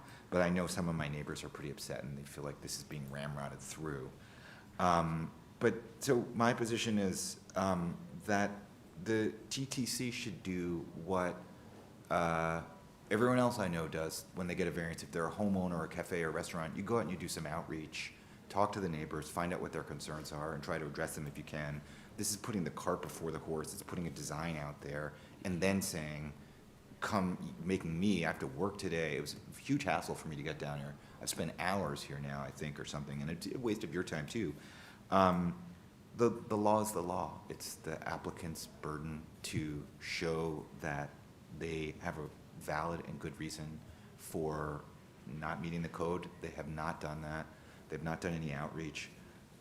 I just want to ask that you guys reject this variance, because I think not doing so, approving this, would send the wrong message to the community about how we're going to do this. It would send the wrong message to the TTC about how they should be conducting business. We need people riding the TTC. We don't need them having a bad reputation. And it's just a very last addenda item. We're going to be adding a lot of electrical infrastructure in Toronto, in Ontario, in this country in the future. We need to do it the right way. It's great that they're upgrading their electrical infrastructure, but they need to do it in a way that doesn't really tick off the community. That's all I have to say. Thanks very much. Thank you very kindly. The agent will have an opportunity to provide responses to you. Oh, sorry, we do have a question from Ms. Ghosh. So the variance that you have trouble with really is variance number 3, that the transformer will not be enclosed by walls. Yeah, I mean, I don't really understand the first two, so, and I don't know anything about them, but yeah. Okay, thanks. Okay. Thank you. Okay. If you don't mind, I don't think there's anybody else in the audience to speak to this, so you can sit, or in the, whichever you comfortable. Yeah, no problem. Who do we have next? I think everybody else is online. Nikki, you've been unmuted. Ms. Swain, are you there?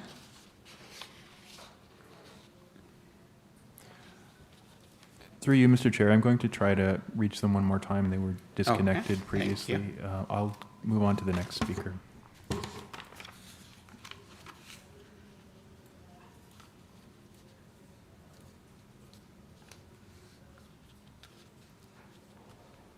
Teresa, you've been unmuted. Hello? Hi, good morning, Ms. Vo. I wonder if you might give us your name and address, please. Yes, my name is Teresa Vo. I live at 581 Lansdowne Avenue with my elderly father, who is 85 years old. We're directly adjacent to the subject site at 587 Lansdowne Avenue. When I initially signed up for the hearing, I noted that I was not in opposition and had questions. But after reviewing what little information I could access, I now state strongly that I am in deep opposition to the project. I received my official notice letter on July 29, and my neighbor received theirs much later, August 12, which contained information for this hearings. My documents did not contain information about this hearing, nor did it inform me of the need to submit my questions in advance. I learned about these details from my neighbor, This discrepancy demonstrates to me serious failures in notice and community engagement. I'm not satisfied with the process. It's not right. There's been transparency issues here. I think the person that spoke before me highlighted this. As a homeowner, I'm trying to understand the technical blueprints and planning documents. I have a lot of confusion about what the variances are. I'm opposed to all of them. And I'm requesting deferral of this application to a later committee date to ensure fair notice and meaningful consultation. From what I can understand of the project, it appears to require access beside my home and garden. Already there are health and safety concerns. There are warning signs on 587 Lansdowne explicitly state 13,200 volts. Moving high voltage equipment closer to my home raises major concerns. I have an elderly parent who's 85, and my other parent, my mother, who is 75, visits me daily. Daily exposure to electrical equipment, noise, vibration, and dust poses health and stress risks to them and to me and to my neighbors. Even if studies show risks are within limits, the psychological and physical burden on vulnerable seniors and myself and my community members cannot be dismissed. Bringing unscreened high voltage equipment closer to windows, bedrooms, and our garden undermines safety, livability, and peace of mind. Setback screening exists to protect light, privacy, safety, and character. These variances reverse that. Pushing industrial massing against homes is not compatible. The noise, visual, and access impacts make this use undesirable for adjacent residents. This is not minor in nature. The scale of the disruption, the length of time of it, the construction, the transformer exposure, loss of privacy goes far beyond minor. I'm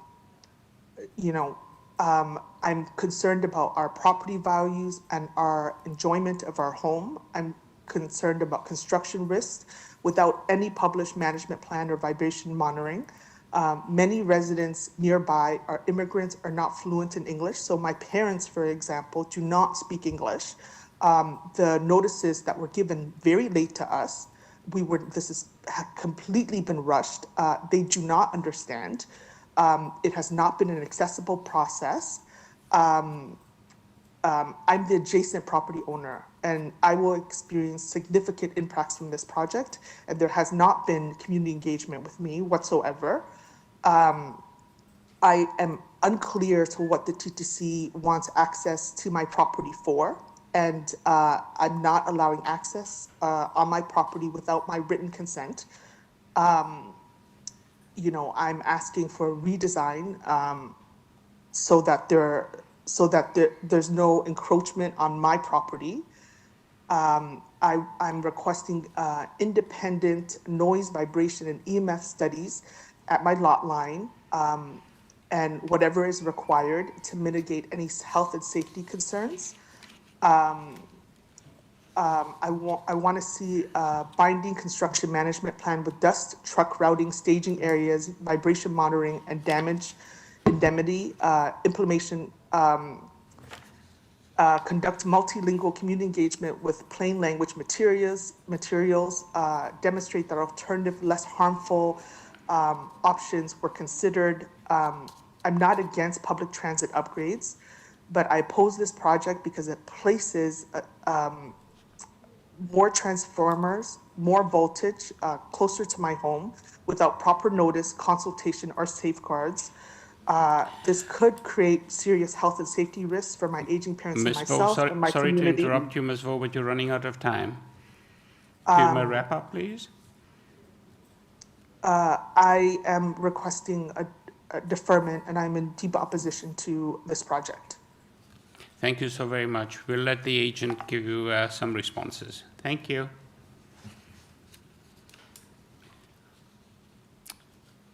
Who do we have next?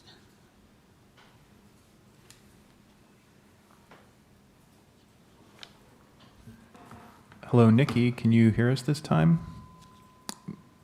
You've been unmuted. Through you, Mr. Chair, we've made multiple attempts to try to reach Nikki, but we've not been able to. Thank you kindly. Is that it with the folks in online? Through you, Mr. Chair, yes. That's Thank you so the very end of the much. speakers. Okay, we'll go back to Mr. Lin. Mr. Lin, are you there? Mr. Lin? Yes, I'm here. Hi, you've heard the two folks in opposition that have presented some questions for you and concerns. I wonder if you might respond to them, please. For sure. Thank you for the residents' comments and concern. I just want to, I appreciate the fact that they feel that it is really rushed, but it is the committee adjustments process that we followed. Now, I just want to say that regarding the transformer yard, it is also an existing transformer yard that has an older equipment that's there. And the transformer yard is actually bordered by open chain link fence at this time.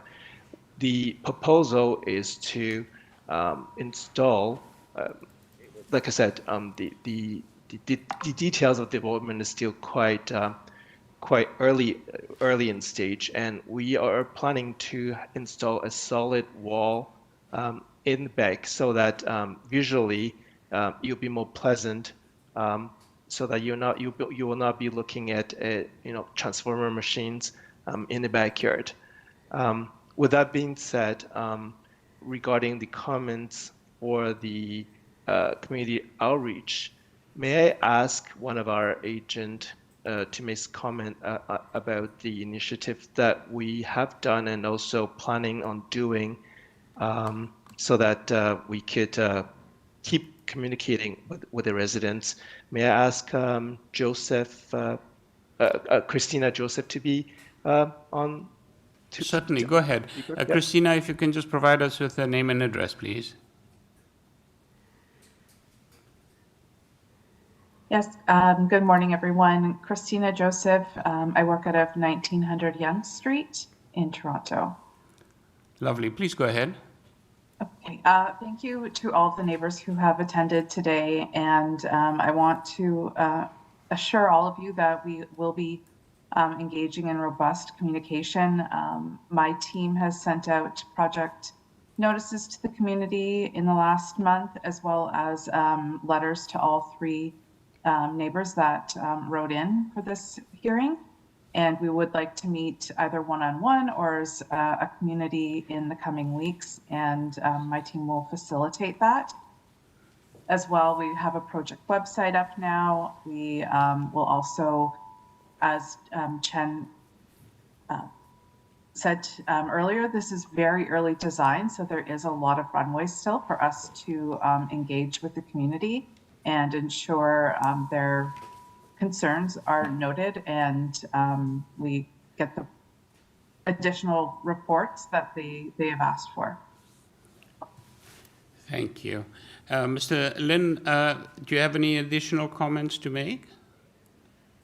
No, I do not. Okay, let me just see if my colleagues have any questions for you. Mr. Clay has a question. Thanks, Chair.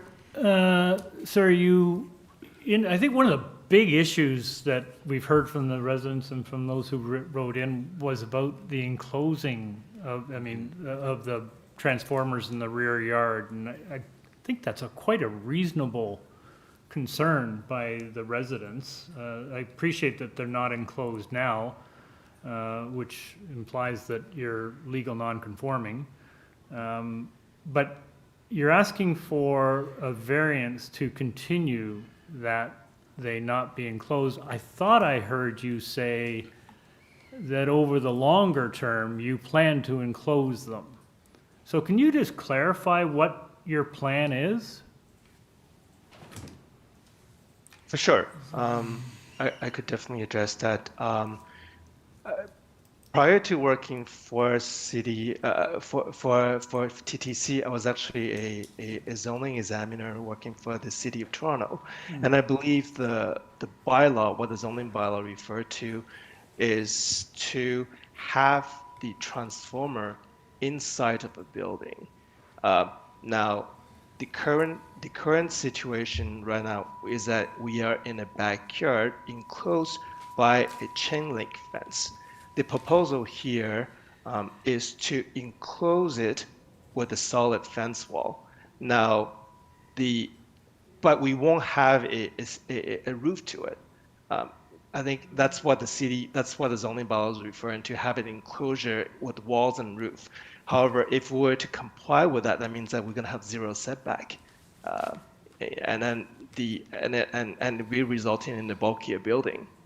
Whereas now we will enclosing the whole backyard with a solid wall, but there won't be a roof over that. Therefore, it is still an open space, except that visually the backyard will be in a way cut off from visually from the neighboring. So, sir, you've got us at a bit of a at least me at a bit of a disadvantage. The variance number 3 only speaks to walls and it doesn't speak to a roof enclosure. So you're asking for a variance from doing something which you plan on doing, which is confusing me. And I guess I thought I heard you say that if you do enclose it by a solid wall, you'll need a setback variance. Is that what you said? No, what I'm saying is that I believe the way that I interpret the zoning bylaw is that if I were to enclose it with a roof and walls, then I'm going to have zero setback. Whereas if I'm going to just have solid fence around it, therefore an enclosure, which is what we propose to do, then there's no because we did go through a zoning review with the zoning examiner, reviewing the file, and this is a minor variances that were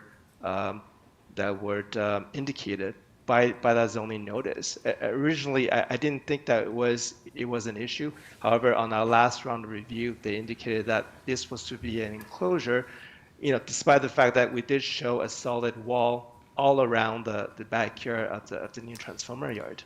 Can staff zoom in on the right side of the site plan that's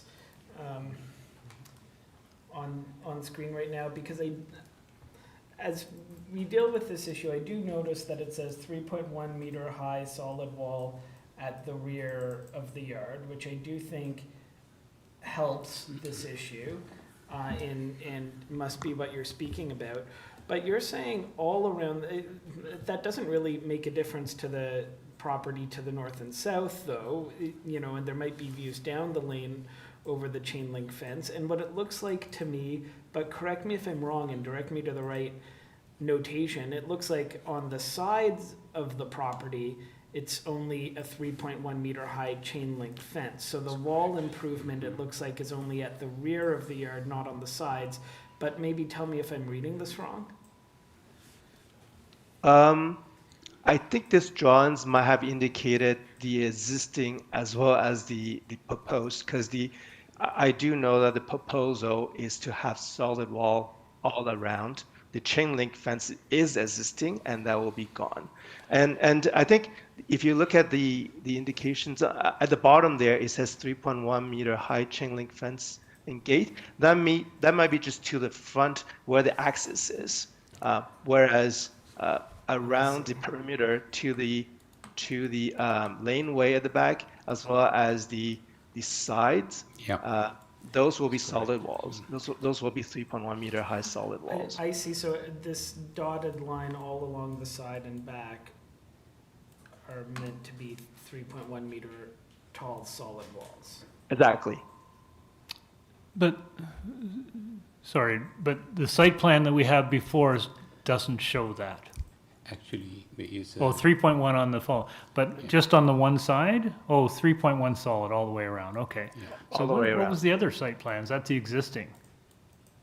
I think what I'm trying to say is if you look at the arrow that is coming from the 3.1 meter high chain link fencing gate, those arrows are indicating to the portion that's facing in the backyard but facing the front of the building where you see the gate. Mm-hmm. So if we were to approve this, would you be agreeable to a condition that it be tied to the site plan with respect to the location of the 3.1 meter high solid wall?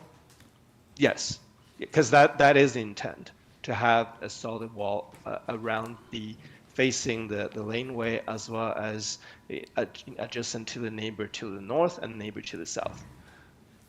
So, sir, do you still need variance number 3 then?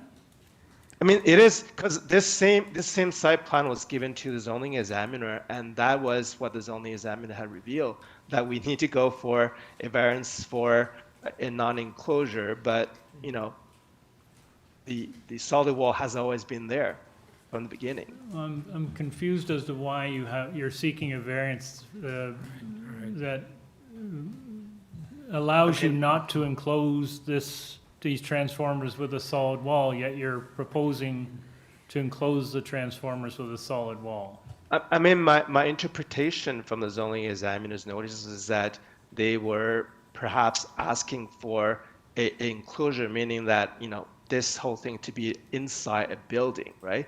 But that's not what the variance says. So that's why I think we're struggling a little bit with this one. Sabrina, you know, in theory, if we were to approve this with Phil's condition, tying it to the right site plan, is this still relevant? Do you know? Through you, Mr. Chair, I mean, it's up to the applicant to remove this variance altogether if they feel that they're meeting the regulation.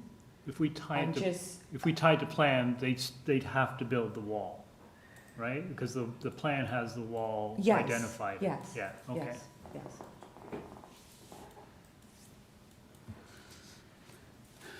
Thank you. I mean, Chair. sorry. It's okay. Go ahead, Mr. Lin. I was gonna say that, you know, like, I mean, I'm all for removing the variances, but it's just that this you know, rear yard enclosure was an item that was given by the zoning examiner, right? So by me removing it, I'm not sure if the zoning examiner can interpret the same way as us, right? Therefore, I think I do agree to that, you know, if we were to if the committee is to give us the support for the proposal and give us the condition having, you know, the solid wall being implemented as per the site plan that you see here, then I'm totally fine with that. Thank you, Mr. Lin. Thank you. So at this point, I think we might want to take it into committee and deliberate there. I see your point, Mr. Clay, but I also think that if we tie it to the site plan, because it does clearly show it. Initially, I only saw, I couldn't see the arrows pointing to the gates, the entrance gates. But of course, it's the wall is right there as well, surrounding on 3 sides the transformers in the property. So I'd be quite happy to support this application that it's tied to the site plan, so the wall is indicated. And that would satisfy Ms. Vo, who's on the south side of this particular application address. Any other thoughts, folks? No, I'm happy to move to a motion to that effect. I think also when you look on Street View and the laneway, it isn't a good condition. So I do think it's good to tie it to that site plan to improve the condition for the neighborhood. So yeah, I would move. I mean, this is a necessary infrastructure improvement for the neighborhood.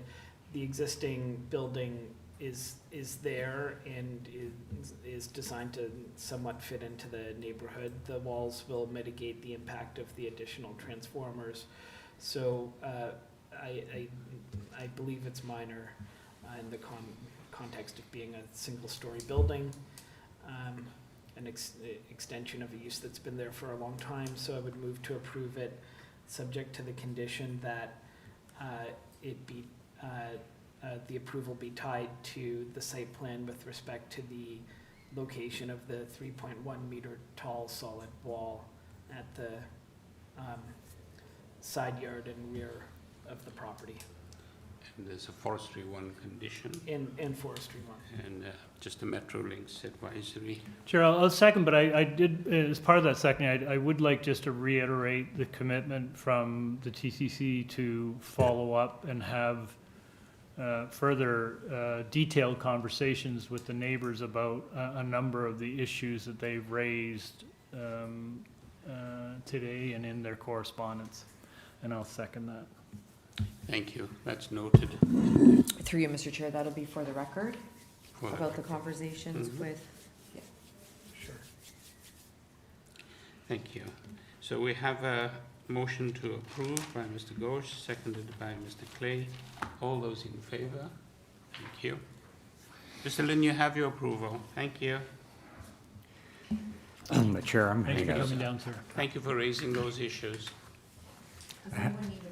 I have a little technical issue, actually, so I could use a break. Break. Thank All right, you. My screen has gone down, so I can turn that up.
Okay, and we're back.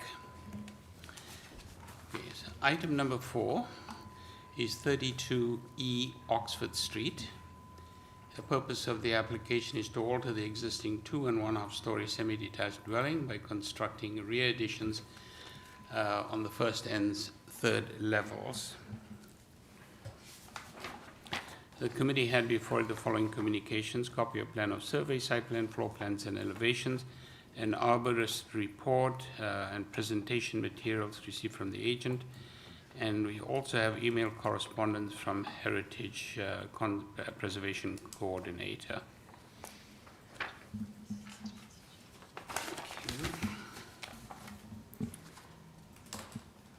The agent is Mr. Benkowski. Are you there, Mr. Benkowski? Through you, Mr. Chair, we have the agent online and no registered speakers. Thank you. Good morning, Mr. Benkowski. Are you there? I'm here, Mr. Chair. Good morning, panel. Good morning. Name and address, please, for the record. Yeah, Jonathan Benskowski, 301 QUAY Avenue. Thank you. Let me just see if we don't have anybody in opposition, so again, I'm getting some feedback, so bear with me a second. Just want to make sure I'm not... Okay, it's not me. Sorry about that. We don't have anybody in opposition, so we don't need a presentation, but let me just see if my colleagues would either like a presentation or have any questions for you. None? None? Nope, okay. Ms. Benkowski, we don't have any questions or need for a presentation, so we'll just take it into committee and look forward to an outcome. Thank you. Thank you, Mr. Chair. Thank you. This is a fairly straightforward application. Chair, I'm happy to do this one. I think the initial, I saw the FSI, it was a fairly significant increase in FSI, but if you actually look at the lot, it's actually the end unit on a series of townhouses. Each of them have relatively small lots, and I think the proposal that is before us seems quite reasonable otherwise, and wouldn't be inconsistent with the development pattern in and around that area. So I think it's a supportable application. I'm happy to move approval. I don't think there are any conditions. No, there are none that I can see. Forestry one, I think. I didn't have a forestry. That was my mistake, I miss. Yeah. Do we have a seconder? Yes. No, Mr. McKay, thank you so very much. And all those in favor? Thank you. Mr. Benkowski, you have your approval. Thank you. And moving on to item number 5.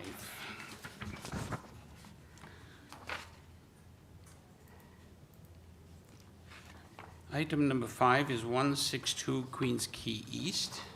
The purpose of the application is to alter the site development standards for the 21-story mixed-use building as approved under site-specific zoning bylaw 411/2021 by permitting the increase of the maximum permitted number of compact parking spaces from 19 compact parking spaces to 23 compact parking spaces, including 1 accessible compact parking space.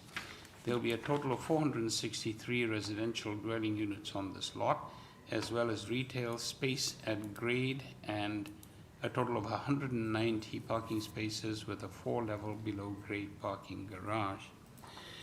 The committee had before it the following communication. Copy of plan of survey, site plan, floor plans and elevations, 2 photographs of the subject property, covering letter from the agent, presentation materials from the agent. We also have official plan amendment, site-specific zoning bylaw affecting the subject property, and we have agency reports, email correspondence from Transportation Services, and advisory staff report from Metrolinx. Through you, Mr. Chair, we have the agent online and no registered speakers. Thank you. Good morning. Is that Amanda Kozlowski? Hi, good morning, Mr. Chair. Hi, good morning. Name and address, please, for the record. My name is Amanda Kozlowski from Armstrong Planning and Project Management. Address is 1600 Steeles Avenue West, Suite 318, Vaughan, Ontario. Lovely, thank you. Just let me see if we don't have anybody in opposition, so we don't need a presentation from that perspective, but let me see if my colleagues would like some explanation, description. I don't see it. Transportation and no objections. Good catch. Mr. Clay, any thoughts or any questions at all? I don't. No? Okay, great. We'll take this into committee and render a decision.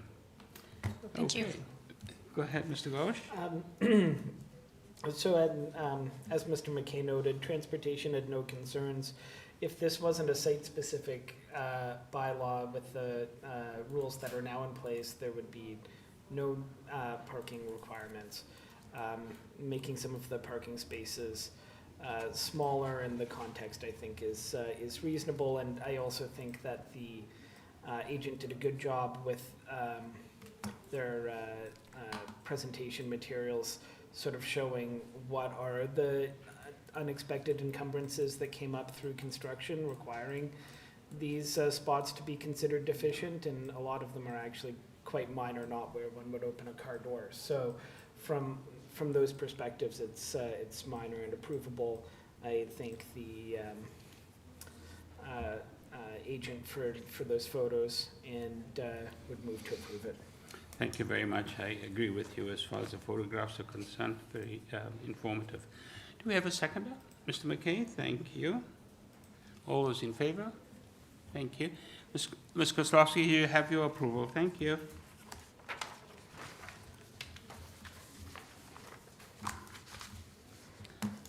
Okay, moving on to item number 6.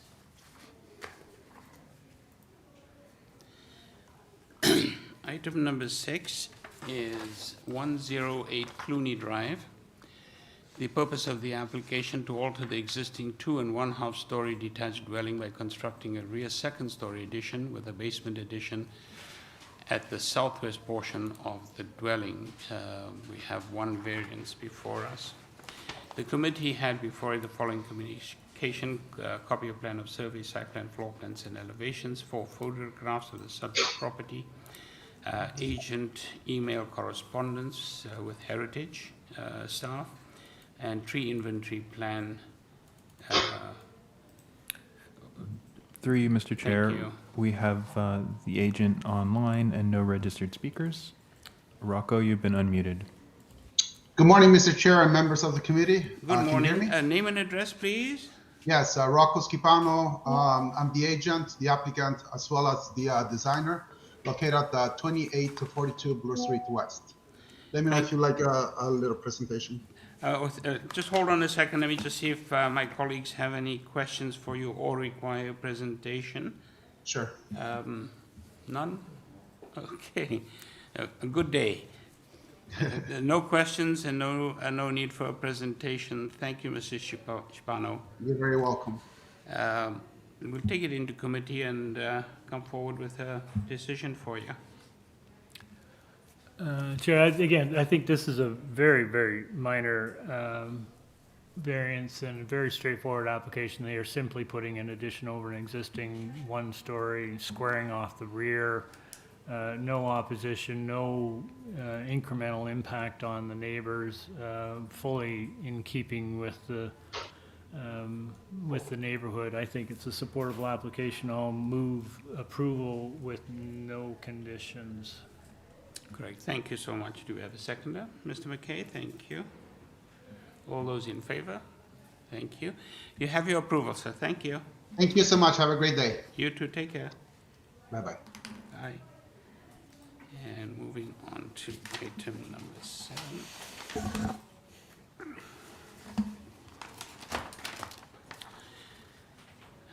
Okay, item number 7. Item number 7 is 591-601 Sherbourne Street and 3-7 Howard Street. Purpose of the application is to alter,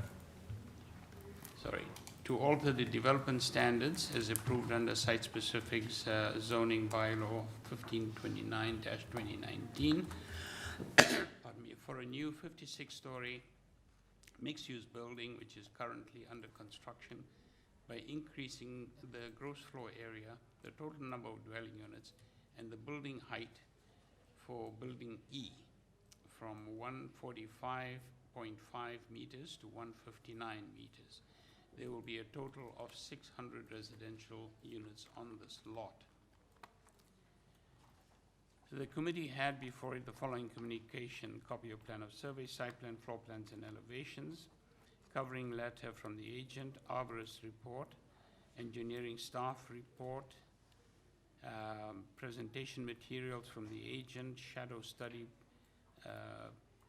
received in June 30th, servicing and stormwater management report, transportation letter received from a consulting company, wind study, and the site-specific zoning bylaws 1528-2019 and 1529-2019. We also have staff reports from urban design and heritage planning, and from community planning as well. Through you, Mr. Chair, we have the agent here in person and no registered speakers. Good morning. Good morning. Thank you for being here, and name and address, please. Yes, absolutely. My name is David Milano. I'm a registered professional planner and associate at Bousfields, and my office address is 3 Church Street, Suite 200. Thank you very much. We don't have anybody in opposition, but let me see if the colleagues have any questions for you or require a presentation. Maybe a short presentation, yeah. Thank you. Absolutely. Yeah, of course, my pleasure. Great. Yeah, so good morning. Thank you for the opportunity to speak on this application. So as you know, I'm here today on behalf of the owner with respect to the proposed minor variance application to increase the number of purpose-built rental units as well as the building height plan for the site. So I'll just say for this application, we've worked closely with city staff, and staff have no objections for the proposed variances. We also agree with staff's planning staff's report, which states that the revised height and density of the proposal are appropriate for the site and fit within the plan context. Great, thank you for switching to the slides there. This shows the subject site, 591 to 601 Sherbourne Street and 3 to 7 Howard Street.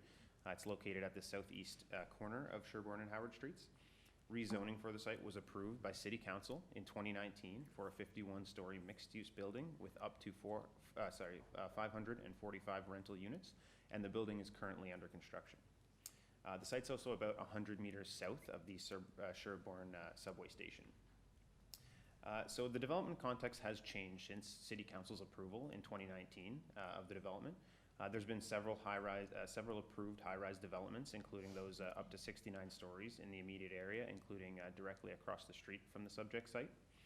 And so the site's location within the downtown and its proximity to transit make it an appropriate location for this level of intensification and for a high-rise built form context. Next slide, please. The proposed application in front of you today would permit a total of 600 rental units, including 155 two-bedroom and 51 three-bedroom units. Now, the previous 2019 approval will also continue to be respected through this application, and this includes the retention of the heritage building that's on site, as well as improvements to the public realm along Sherbourne Street and Howard Street, and improvements to the St. Jamestown West Park, which are underway currently. Next slide, please. So the application is requesting 3 variances. This is to permit an additional 5 stories to a total of 56 stories, an increase of 55 dwelling units to a total of 600 units, and an additional 3,100 square meters of gross floor area, which represents about just under 9% of the permitted floor area as per the site-specific bylaw. Next slide, please. So some other changes were made to the proposal just to increase the amount of indoor amenity space as well as number of bike parking spaces, and this increase is proportionate based on based on the increased number of rental units, and as well the number of 2- and 3-bedroom units have also been increased proportionately, and this is to maintain the same unit mix distribution as the original approval. Next slide, please.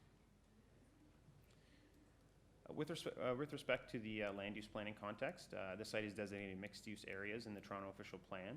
It's within the downtown secondary plan, and it is also within an approved major transit station area, and therefore an appropriate location for additional intensification, in our opinion. Next slide, please. So this shows the zoning diagram which regulates the height. On the left is the approved diagram 6 as per bylaw 1529/2019, and on the right is the revised building height and the revised diagram 6. So the variance would permit a building height of up to 159 meters, which is an increase of 13.5 meters above the currently permitted height. Next slide, please. To summarize, the application increases the amount of purpose-built rental units on this site that is within the downtown and within a walking distance of an existing subway station.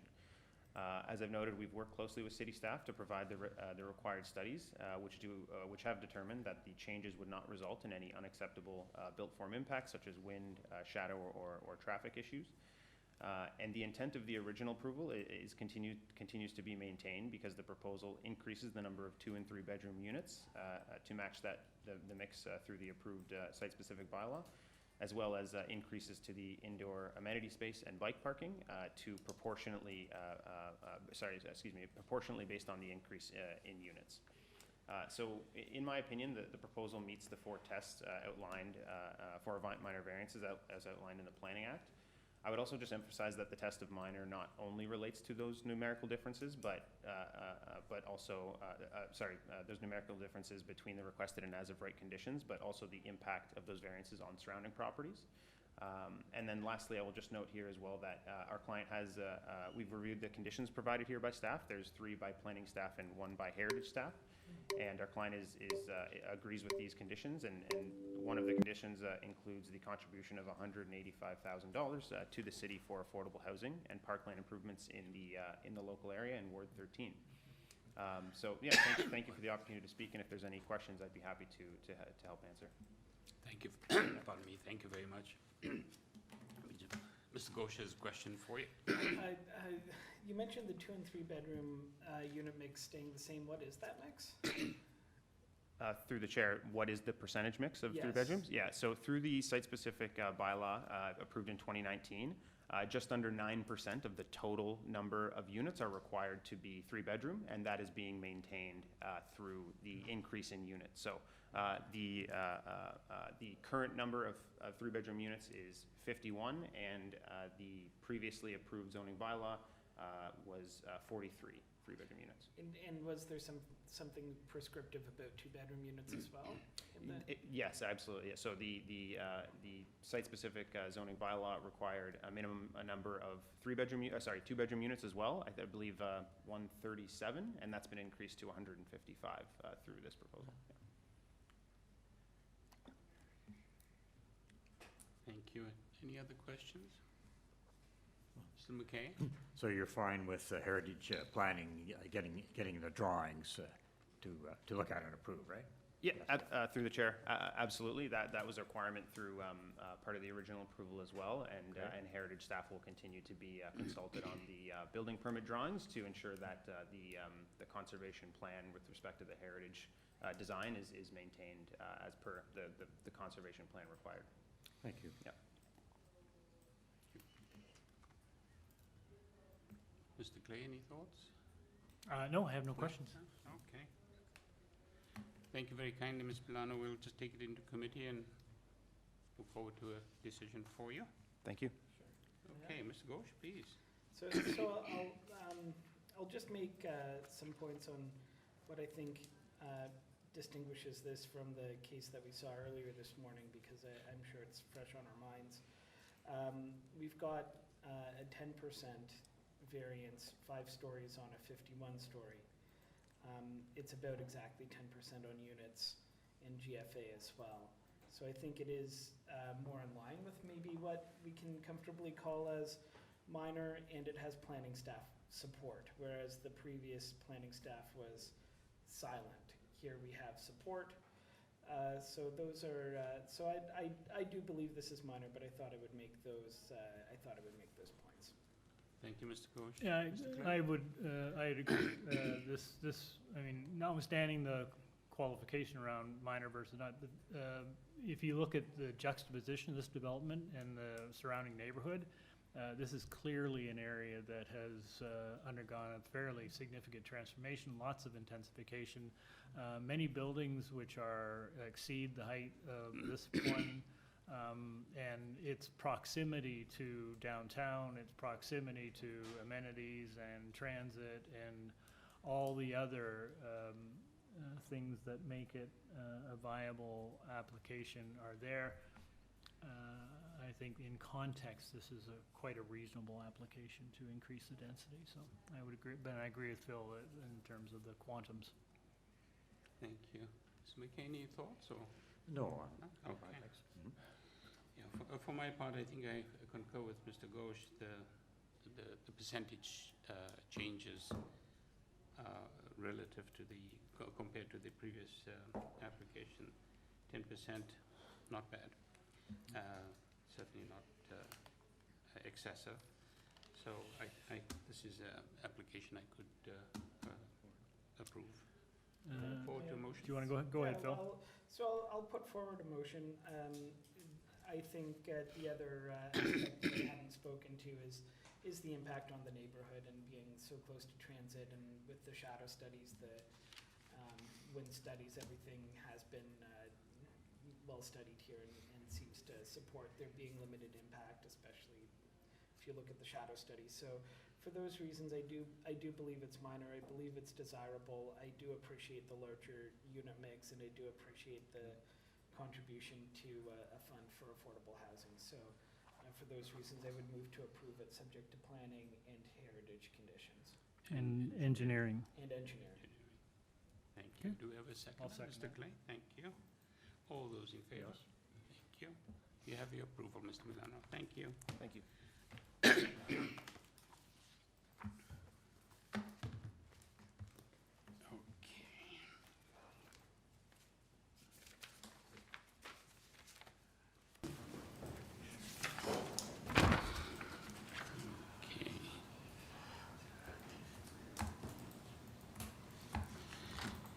And we move on to item number 8, 172 Emerson Avenue.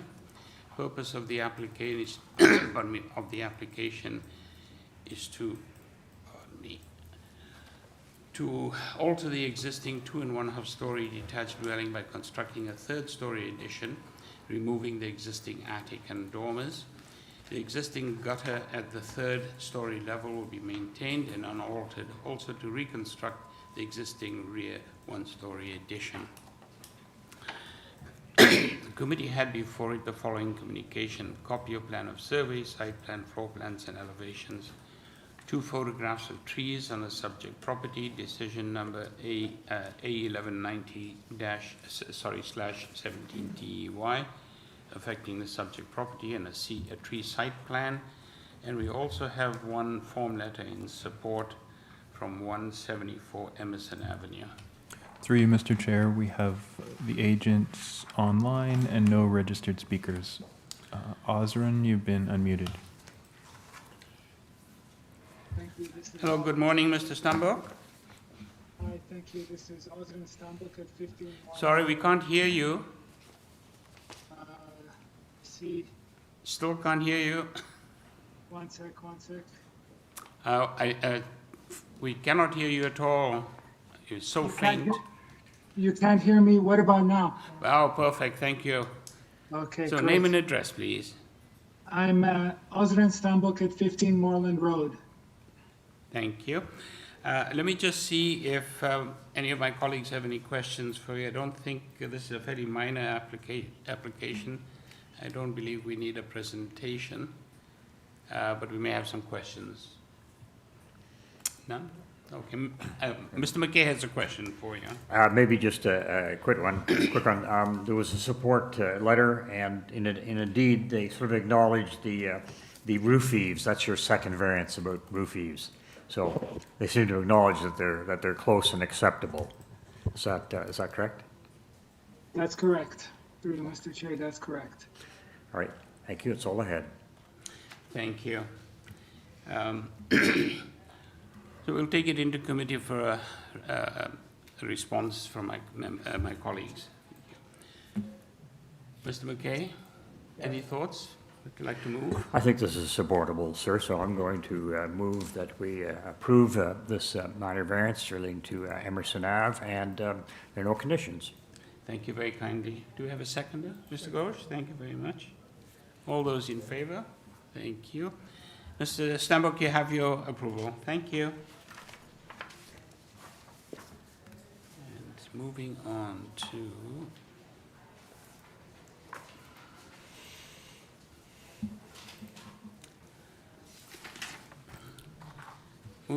item number 9. The purpose of the application. Getting feedback again.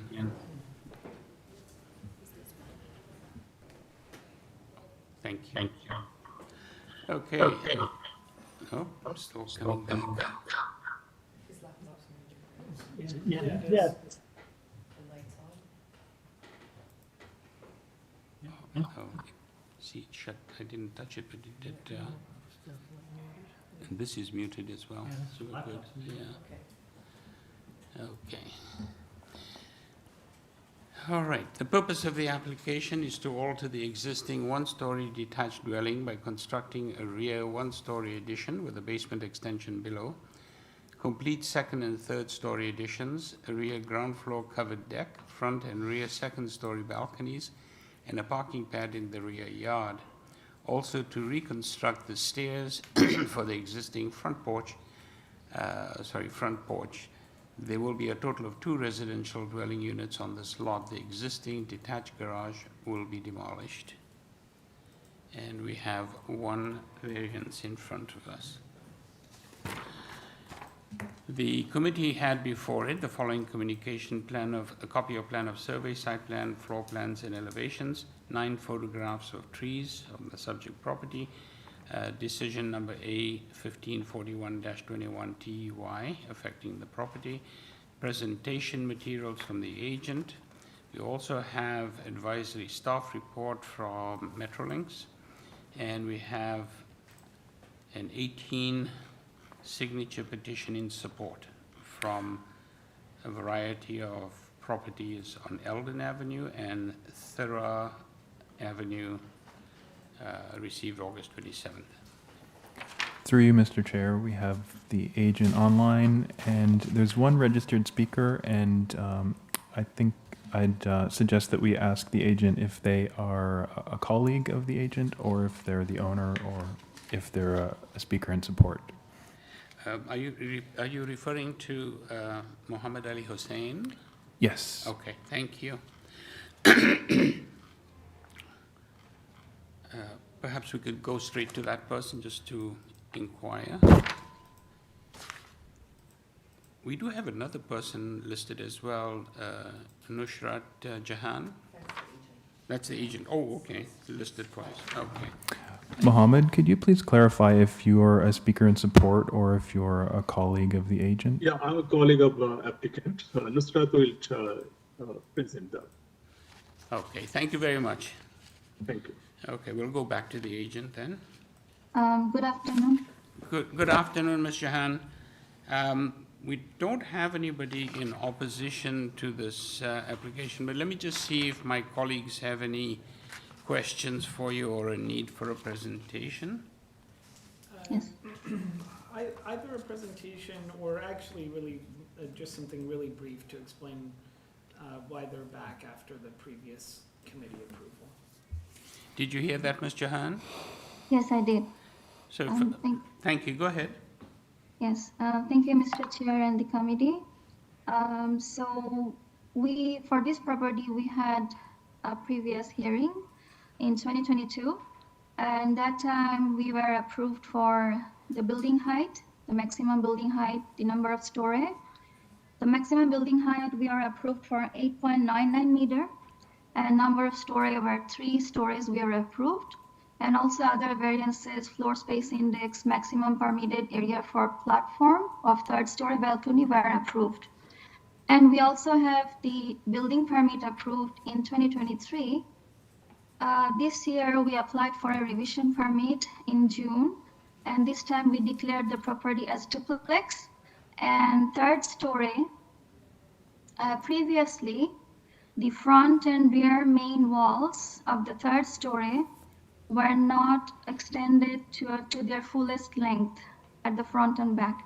So this time we are extending the story main walls, front and rear main walls to their fullest length. This happened because the owner came into realization that he needs more space because of his large family of 6 and his and to accommodate his elderly parents as well. Before we proceed, as you can see in the screen, in the second slide, the variance, we have only one variance, that is the third story main wall height, which is the proposed is 8.74 and required is 7.5. This triggered because before we had third story main walls not extended at the front and rear, not extended to their fullest length. But this time we are extending to the fullest length. That's why this variance triggered.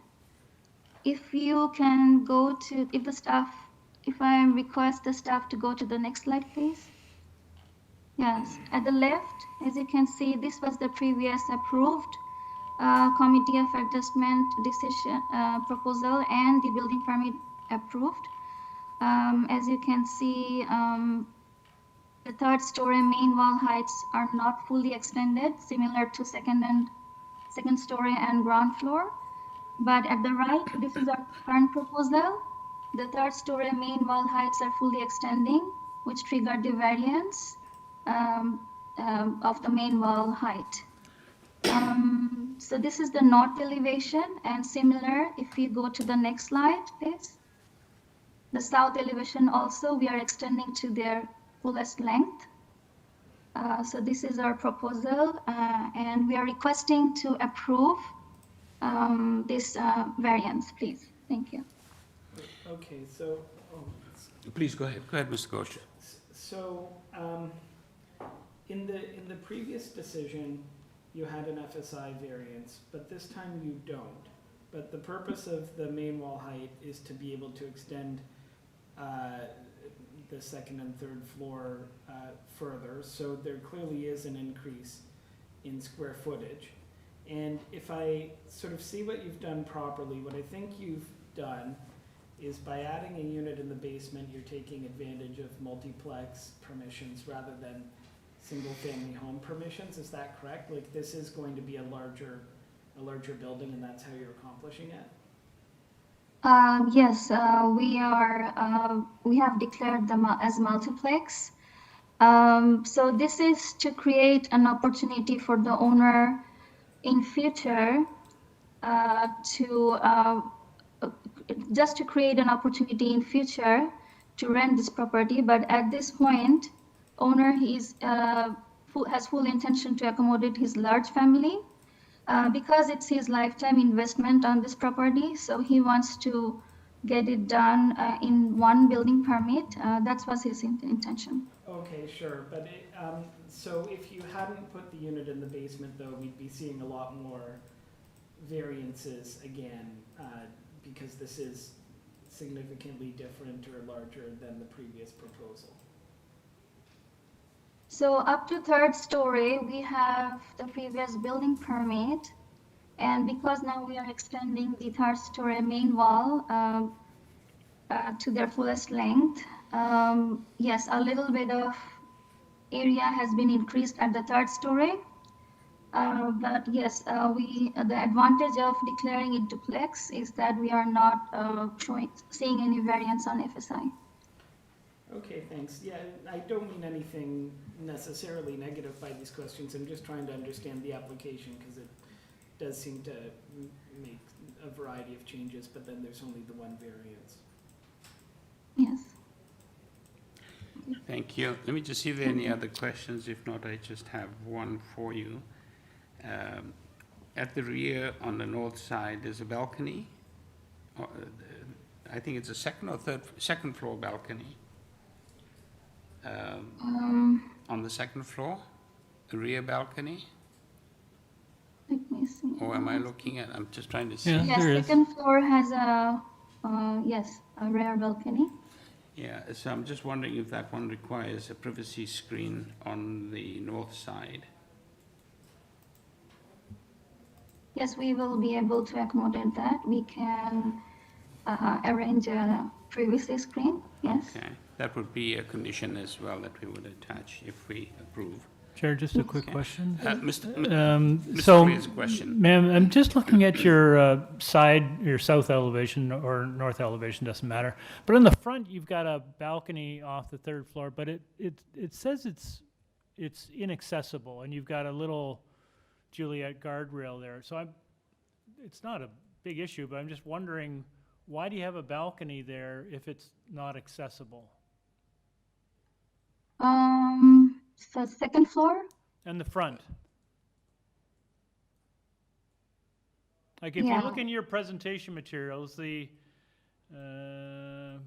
page 4, Kirk, I don't know. Okay, yeah, I see that, yes. So, yeah, So I would.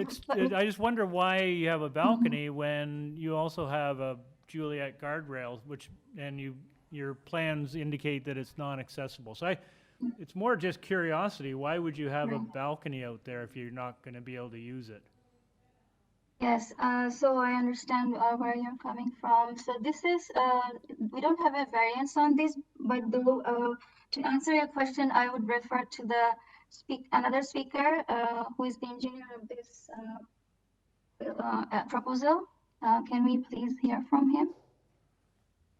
Okay. Thank you. Is there someone else? So Mohammed Ali Hussain, yes. Yeah. My name is Mohammed Ali Hussain. I'm the engineer of this project. Actually, Can you address, please, sir? It's a 3400 Danforth Avenue, Unit 5. Thank you. So this balcony, and above this balcony, there is extension of the roof. It's only for architectural purpose. It's just designed to match with the ground floor balcony. Sorry, I couldn't hear that. Could you just repeat that? A little bit louder, please, sir, if you could just repeat what you said. Sorry.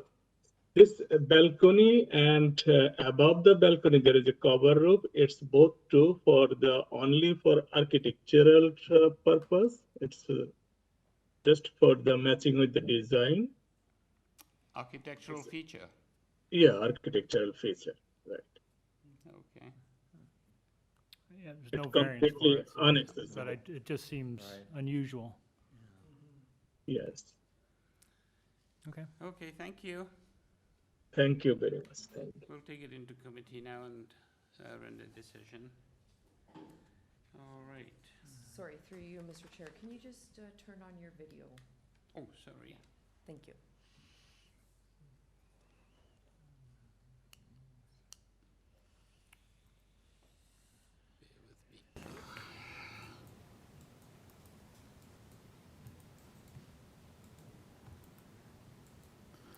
Okay, for some reason. Sorry about that. No. I need some technical assistance. I'm not sure.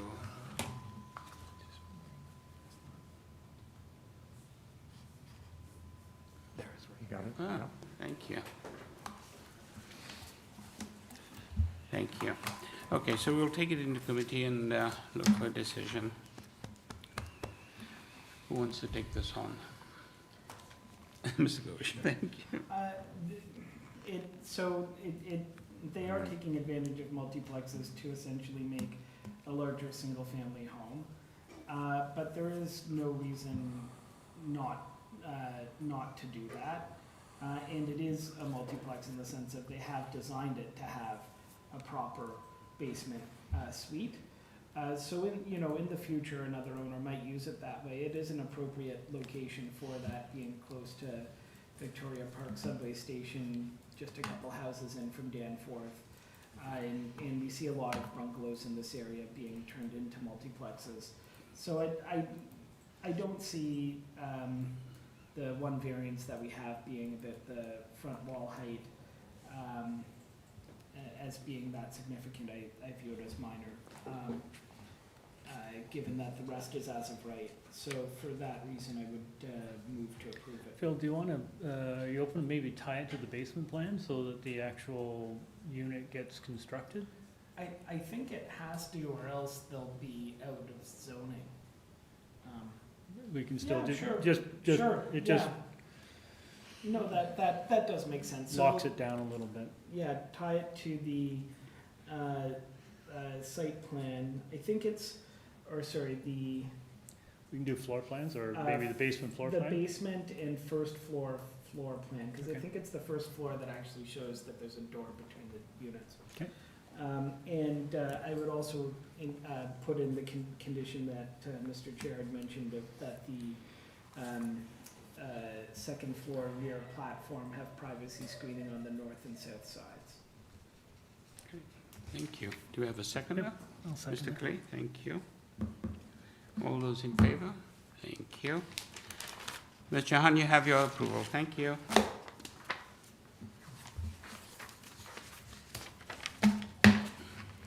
And items number 10 and 11 have previously been deferred. Item number 12 is postponed. So we move on to item number 13.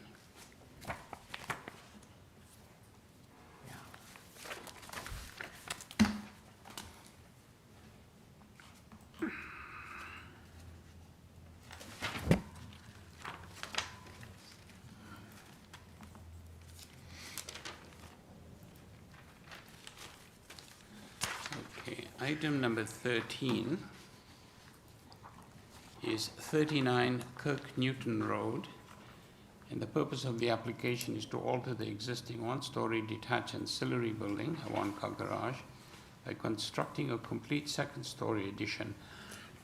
Pardon me. This ancillary building will contain one garden suite that will occupy both levels. There'll be a total of 2 residential dwelling units on this lot, 1 unit within the main building and 1 unit with the ancillary building. The committee had before it the following communication: copy of plan of survey, site plan, floor plans, and elevations, 3 photographs of the subject property, a covering letter from the agent, decision number A0974/16 EYK, tree protection plan, and an advisory staff report from Metrolinx. Through you, Mr. Chair, we have the agent online, and there was one registered speaker that we've made multiple attempts to reach, but we haven't been able to. That is the speaker at 133 Ennerdale Road. Thank you. Marco, you've been unmuted. Good afternoon, Mr. Chair, members of the committee. Oh, My name is good afternoon, Mr. Vera. Your name and address, please? I'm at 257 Dunraven Drive, and it's Marco Vieira as the agent. Thank you. It looks like we don't have anybody in opposition, or we've been unable to reach them. So let me just see if my colleagues have either any questions for you or require a presentation. I have questions, Chair. Mr. Clay has some questions for you. Certainly. You're quite light on the landscaping, and I appreciate that you've increased it significantly from the current situation. But is there any way you can do, I mean, I see you've got a driveway and a parking pad back there. Is there anything you can do to improve your rear landscaping? Through you, Mr. Chair, the current proposal or the current existing condition on the site has got 10%. We've made quite a bit of headways to bring it up to 30%. Yeah, I saw that. This has to do, there's also a mutual right-of-way that extends down between the 2 adjacent houses, and then to require clearance in case the neighbor to the south future develops.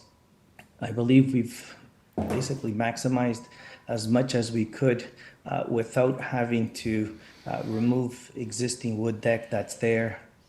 And we've already discussed with the client and convinced them to remove the what we felt was quite a bit of concrete in the rear yard. So I believe this proposal brings in a much better improvement to the existing condition, as the footprint of the garage is not changing. The soft landscaping is being increased. So I think this number, in particular to this lot, I believe it's appropriate. I think it's a significant change to add 20%, given that we were only at 10% prior to this proposal. Yeah, and you know, kudos for doing that. And you've been to this committee before, so I think you appreciate that we do look at things like permeable pavers and as an alternative to asphalt or concrete. Is that something that can be done back there? If we're to do that, I mean, you could impose a condition that the parking area at the back could be out of permeable pavers, but I still need the variance because zoning won't. No, yeah, we understand it.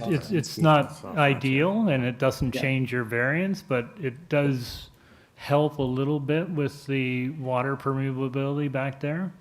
Yep, that we can do. The second question is, you know, garden suites and laneway suites are supposed to be subordinate to the principal dwelling. You're not. But I think in this case, it probably is because the principal building doesn't include the FSI for the basement. So if you were to include the FSI for the basement for the principal dwelling, what would the comparison be? Well, then if I was to take the area of the basement, then that additional area would put me basically in compliance because the basement area that's currently right there is not counted. Right. And the existing dwelling is just 1 story in height. It hasn't been altered in any way. It's still the original footprint of this house. Okay. Thank you. Thank you, Mr. Clay. Any other questions? No. I just do have one question, or a couple of questions for you. Looking at the site plan, the concrete area that we see in the photographs and on the site plan, it's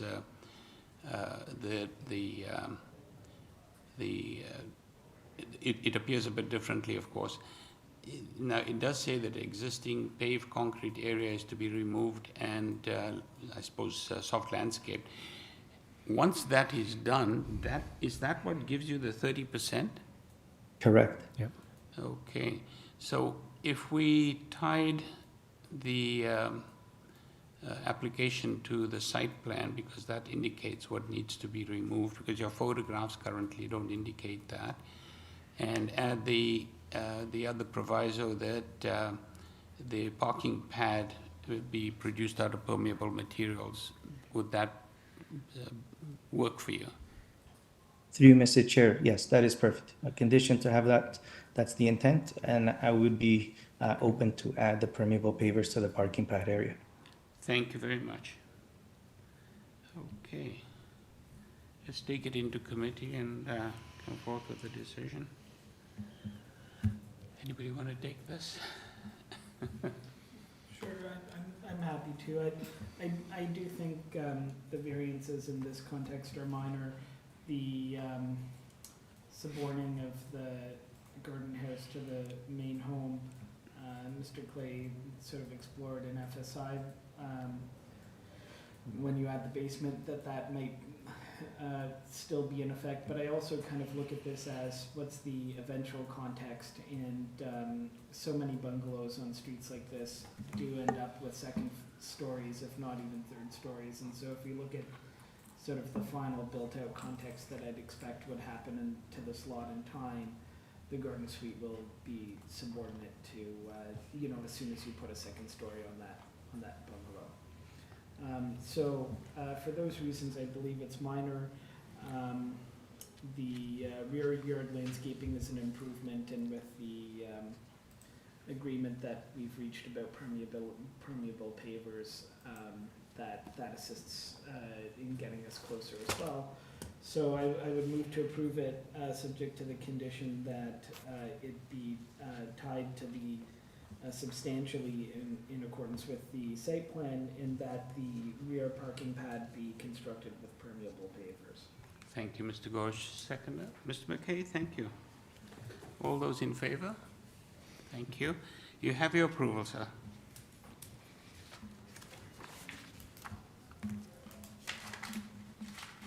Okay.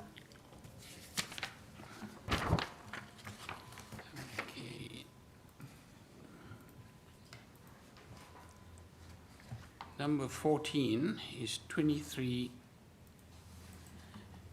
Westminster Avenue.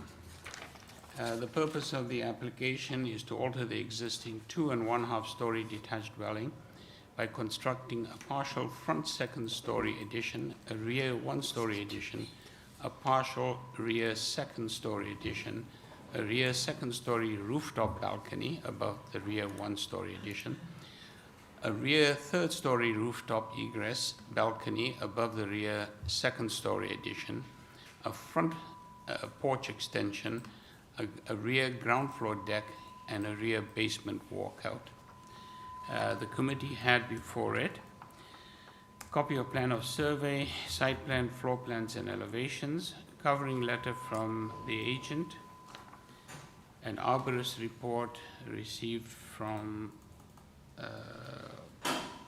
arborist report has been received, commenting agency report, staff reports from urban forestry, advisory staff report from Metrolinx. We have 3 form letters in support from 26 Westminster Avenue, 24 and 21 Westminster Avenue. And we have correspondence in concern from 32 Westminster Avenue and from 25 Westminster Avenue. Through you, Mr. Chair, we have the agent online and 1 registered speaker in opposition online. Thank you. Mr. Smith, are you there? Good afternoon, Mr. Chair. Jay Smith, agent for the application. Address is 2814 Hollington Crescent in Mississauga. Hi, welcome, good afternoon. I think we'll need a presentation because we've got a couple of folks in opposition. Absolutely, Mr. Chair. We are proposing a front second floor addition. This will be built out over the existing front balcony. The dwelling is currently set 1.49 meters back from the adjacent dwelling. So I believe that with the partial front addition, we are exceeding the setback, but I believe we'll have minimal impact due to the existing balcony and due to the home being set further back. We are also planning on doing the proposed rear addition and the rear deck. The rear deck is 2.51 meters back from the dwelling, the main wall of the dwelling. The landing that is partway down the stairs is what adds the extra length and requiring more of a variance. But given that the main body of the deck is 2.51 meters, I believe it's minor in nature. We are looking for an FSI of 0.81, which is lower than many of the current applications that have been approved. We've also done only a partial second story addition. That addition has been kept to a total height of 6.67 meters compared to the 11 meters that is allowable. So it is significantly lower than what would be allowed. The main wall height, 6.44 meters compared to 8.5, which is allowed, helps to reduce that massing of the rear addition. The rear addition that we're proposing is 1.52 meters longer than the adjacent home. We have no length variance, no landscape variance. The setback variance is 0.01 meters. If we pull back that addition 3/8 of an inch, it would be gone. What happens is we are staying in line with the existing side wall, but the property line tapers slightly. If there's any questions, I'd be happy to answer them. Terrific. Thank you very much. Let me just see if my colleagues have any questions for you before we move on to the person in opposition. None? Okay. Could we move on to, I think it's Jacqueline Liu?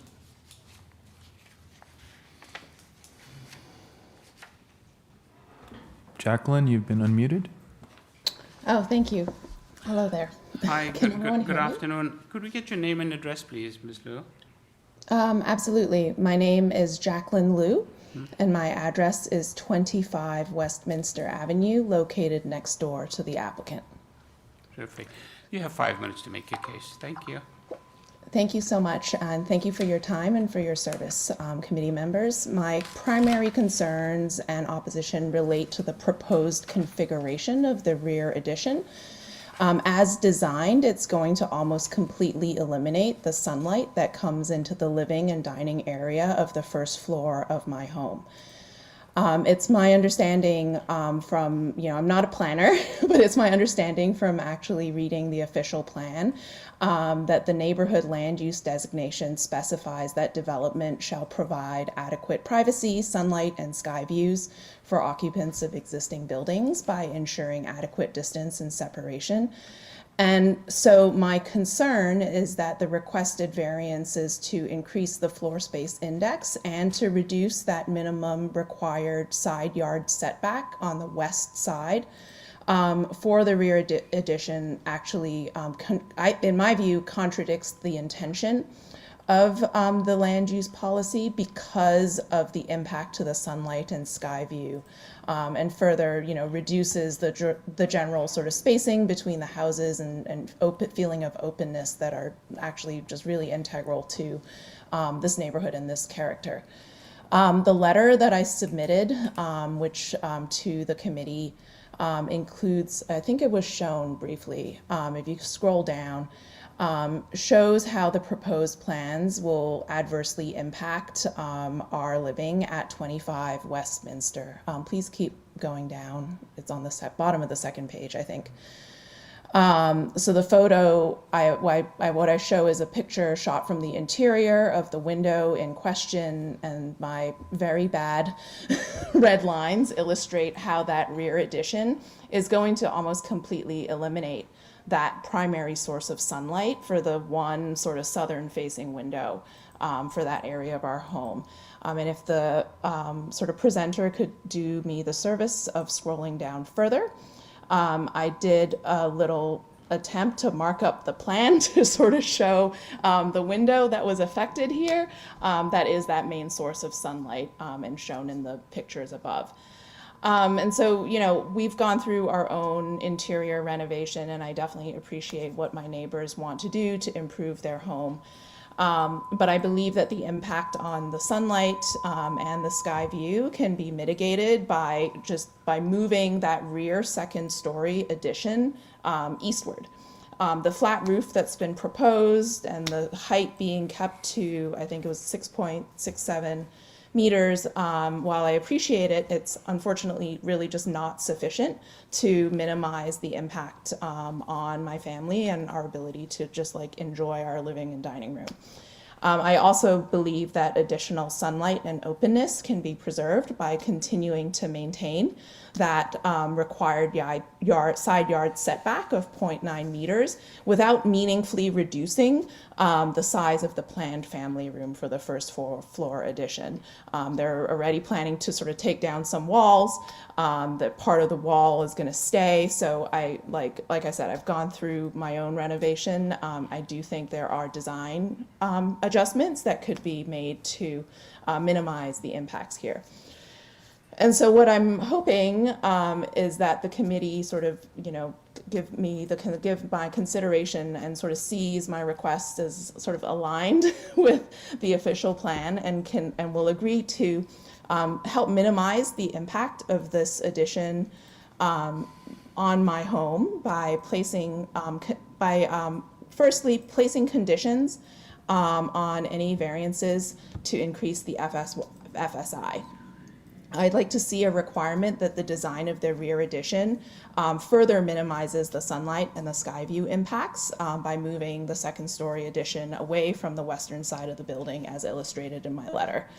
I also would like the committee to consider rejecting the request for the variance to reduce the side yard setback for the rear addition as a whole, which would also help mitigate the impact to sunlight and help preserve that spacing and feeling of openness that are key to this area's character. Finally, in my final sort of 24 seconds, I just want to note and respond to the applicant, the agent, saying that, like, yes, there's this request is in line with prior approvals, but my neighbor at 32 Westminster Avenue submitted a letter showing how prior approvals over FSI have adversely impacted our other neighbors on the street. And that basically Mr. Helfland really wants to understand, and I'm curious too, how the committee takes into account the cumulative impact of all of these individually submitted minor variance requests. When sort of taken together, they start to deviate from the overall sort of physical patterns of a neighborhood. Ms. Liu, sorry to interrupt you, but I'm done. Well over time. Thank you so very much. Thank you. Well, hopefully the agent will provide some responses to your concerns. Chair, can I just ask a quick question? Yes, we have Mr. Clay has a question for you. Ma'am, you've raised a number of concerns. Have you had any discussions, or has the owner or the agent or the applicant had any discussions with you about their proposal? Totally. I mean, Paul and Christina have reached out about this, and I expressed my concerns directly to them as well. They are, you know, they said that they're like, well, you know, we aren't sure that, you know, the way the second story is done, that they can be moved.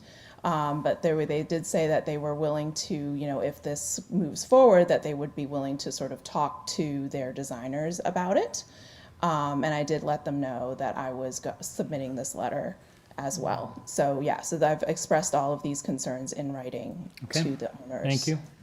Yeah. Any other questions for the speaker? None? Okay. Thank you very much. We'll have the agent give you a response. Thank you. Mr. Smith, Thank you, are you Mr. there? Chair. Yes, thank you, Mr. Chair, and thank you for the comments from the neighbor. Some of the items that I wanted to bring up were that the living room window in question is set 4.66 meters back already on the existing dwelling at number 25. Given that, you know, our addition providing natural light to a window that's already partially down the house, I'm not sure how that, you know, is the, you know, responsibility of how we're designing. The other issue I noticed is it's 1.74 meters gap between our proposed addition and the adjacent wall of the house at the rear, which is greater space for light than most residences in that neighborhood already. We will, you know, talk to the designers to see about flipping the addition. The only issue we have structurally and for utilities is everything is on the other side of the house. So it is a large expense for all the stack, all the utilities, everything to move from one side of the house to the other in order to flip that addition. So that's not something that I can do today. The setback on the side is 0.37 as of right. We're asking for 0.01 increase. So it's not a matter of going from 0.36 to 0.9. We would literally be moving at 3/8 of an inch, and it's strictly due to a taper in the lot line. We are trying to keep the line in line, but you know, if removing that one variance helps, we would be more than happy to do that. I do believe we have kept the massing down to a minimum. We have tried to respect the neighbor, the light, and the space. There is no overlook proposed, so I do believe it's minor in nature. I'd be happy to answer any questions. Thank you very much. Let me just see if my colleagues have any questions for you. If not, I do have one for you. None? You go ahead. Let me, while they're considering, let me see if I can. I was looking at, I think it's a rear elevation, and I think it's the third floor. You've got a balcony or a deck on the third floor? That, Mr. Chair, is due to OBC. We are required to provide third floor egress. If you would like privacy screening on that third floor, that would be no problem at all, and a condition is totally fine for that. That is not planned for use. It is strictly to comply with OBC at that third floor fire egress. Okay, the side, is that on the east side or the west side of the house? That would Sorry, be north or on south? that would be west side of the I dwelling. think it may be, sorry, did you say the west side? I believe so. Okay, so third floor, it's west side, and on the second floor, it would be presumably the east side. That is correct. Okay, so if we could have those two items added, that would be great. No problem, Mr. Chair. Thank you. Thank you. Any other questions or concerns? The only thing I would say, well, if we add those conditions, we might want to just say to the side property line, in case they do flip the renovation to assist their neighbor. Very good, thank you. Okay, we take it into committee? Just a comment, I think one of the comments that the neighbor made about sunlight, it's unfortunate that I think when one looks at her window well, it's sort of set in, and that presents a headache in terms of light. So I think part of the challenge with light is the way that particular wall is designed. Outside of that, I don't see any issues with this particular application. Yeah, I would agree, Chair. I think everyone sympathizes with, you know, when your living conditions, you kind of get accustomed to it, you get accustomed to a certain amount of light, but this application and the variances before us are quite frankly, relatively minor. It's not surprising, and it's just taking the structure straight back. And it's not excessively deep or long, in my view. It's a modest addition to the back, and there is a reasonable amount of separation between this house and the adjacent neighbor, particularly given some of the ones that we do see. I think with and the front doesn't appear, I mean, you look at the street, it's a very eclectic front facade street, as Roncesvalles typically is. And so I think it's a reasonable application. The variances are relatively minor. With the changes that you suggested, I think it's a supportable. So unless anyone has anything to add, I'm happy to move a motion to approve this, subject to the conditions of privacy screening on the rear third and second story balconies. Phil, you came up with some wording. Yeah, just on the sides towards the side lot lines. On the side lot lines, I'm sure staff will figure that out. There is a forestry condition number 1, and there's an advisory memo, but that's just an advisory memo. Terrific, thank you. Seconder? Mr. McKay, thank you very much. All those in favor? Thank you. You have your approval, Mr. Smith, thank you. Moving on to number 15.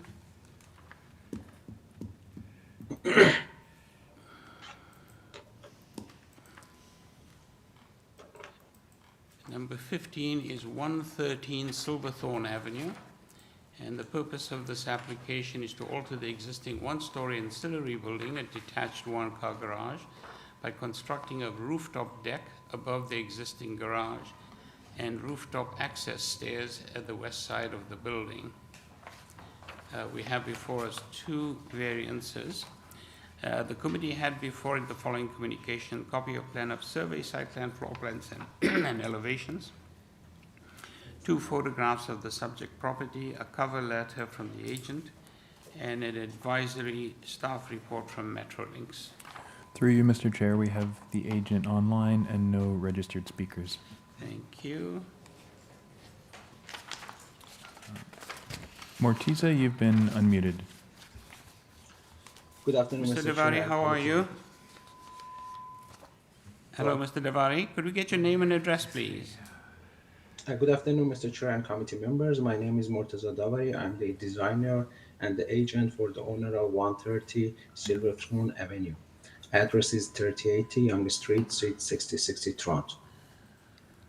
Thank you. We don't have anybody in opposition, but let me see if my colleagues would like a little presentation or if they have any questions for you. I do have questions. Please go ahead. Mr. Ghosh has a question for you. I have a bit of trouble with deciding something as minor to basically take a restriction that says we don't allow this and say we will allow this, which is basically what you're asking for in terms of,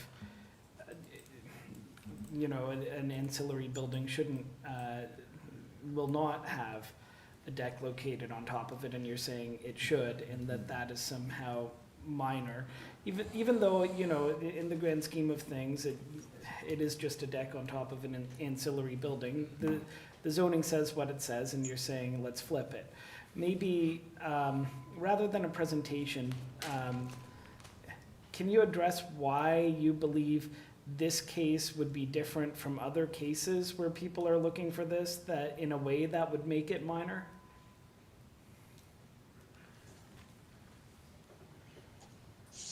Okay, thank you so much. So actually the property is unusually narrow with a small rear yard. So you can see from the rear view, with a small rear yard, almost fully occupied by the garage. Adding a deck at the grade would reduce the limited opening space even further. So the garage roof is the only practical area for creating meaningful outdoor amenity space, as I mentioned in the cover letter. But totally agree with you for the other cases that you have a big backyard. So for sure, it shouldn't be a solid solution. But for this project specifically, since the property is unusually narrow, we had no choice. It was the only practical way to have a more outdoor amenity space. So your argument really is just because it's such a constrained lot, this is desirable because it gives the property outdoor space, and that's the argument? That's correct. Sorry, Ms. Clay, go ahead. Thanks. I'm a little confused by this application.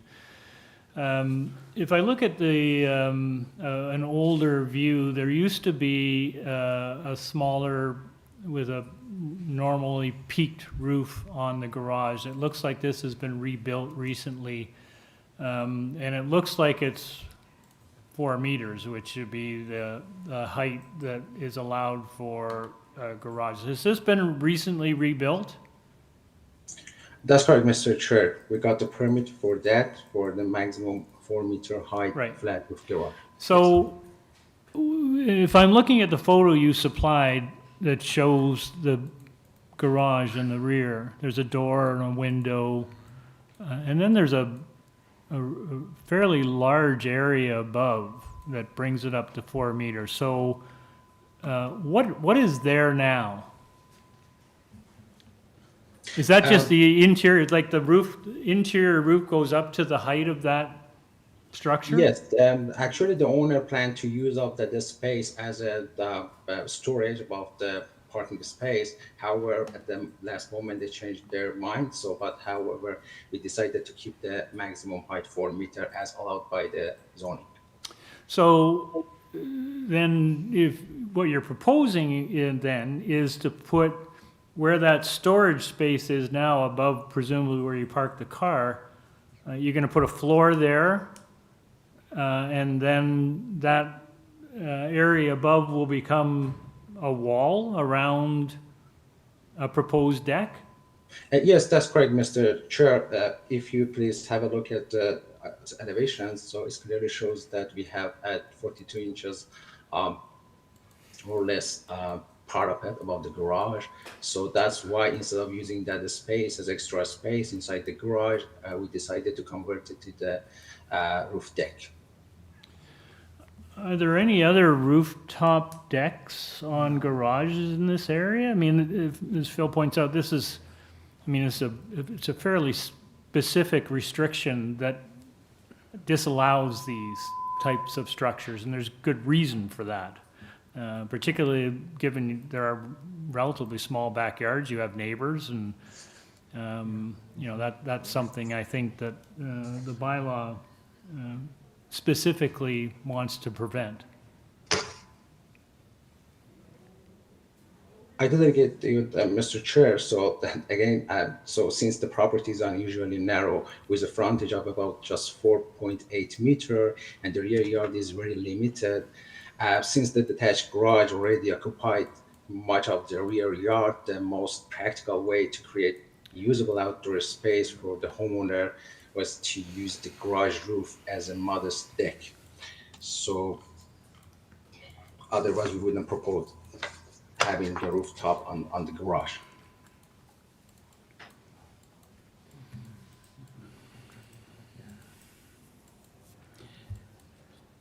Perhaps I can ask you a quick question while my colleagues are considering this.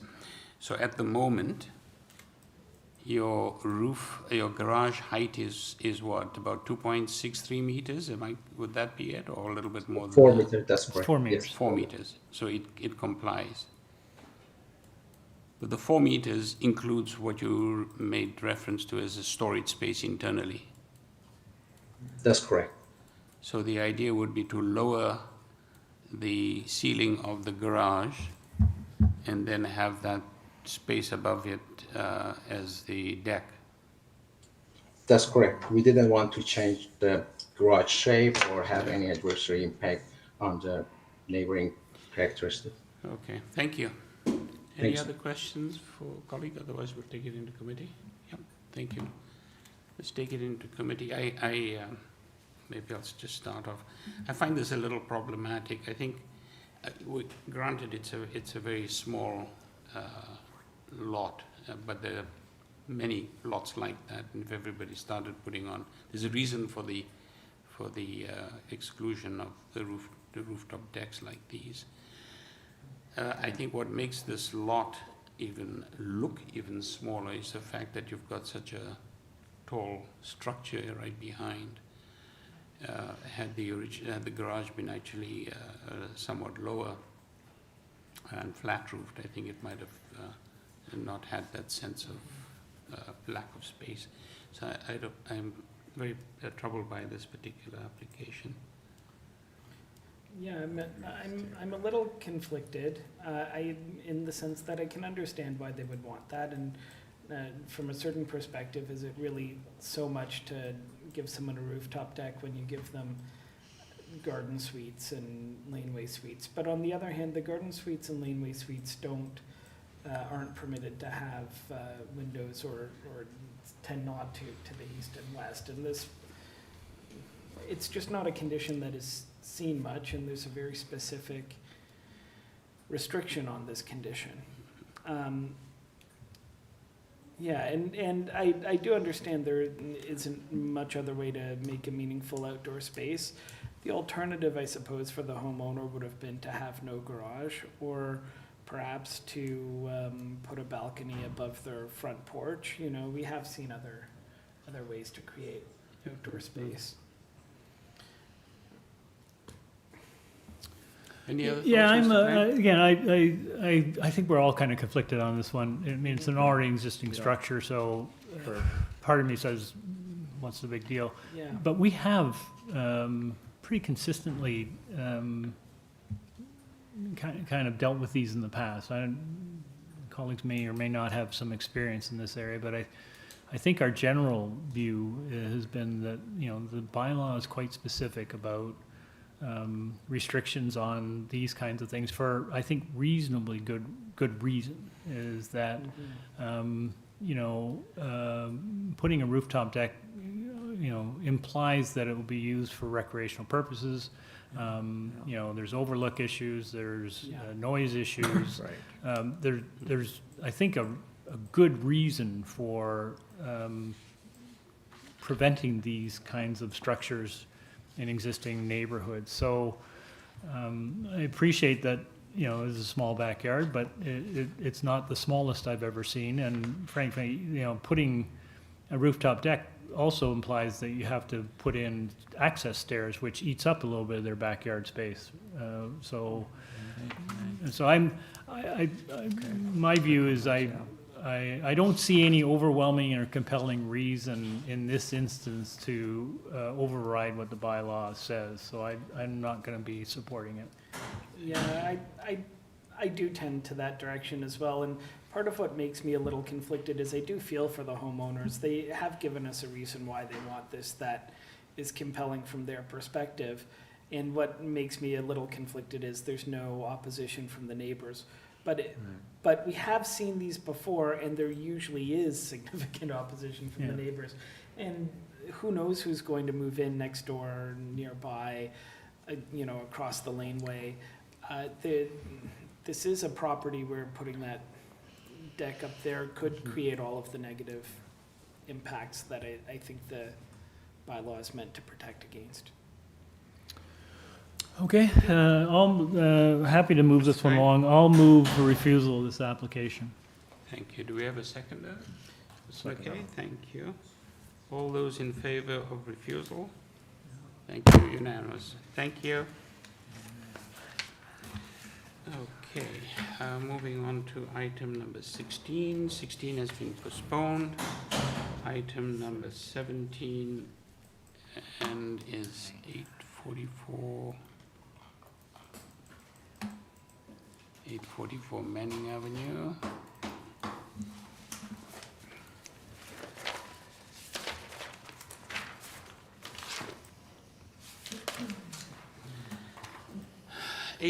Manning Avenue.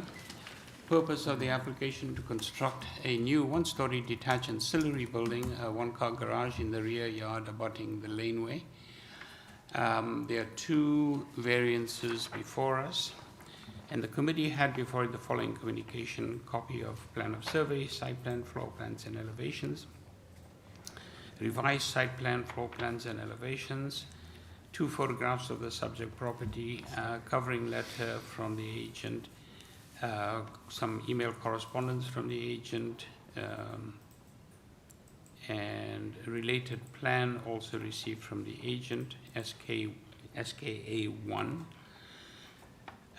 We have commenting agency reports, email correspondence from community planning, transportation engineering, and a 4-signature petition in support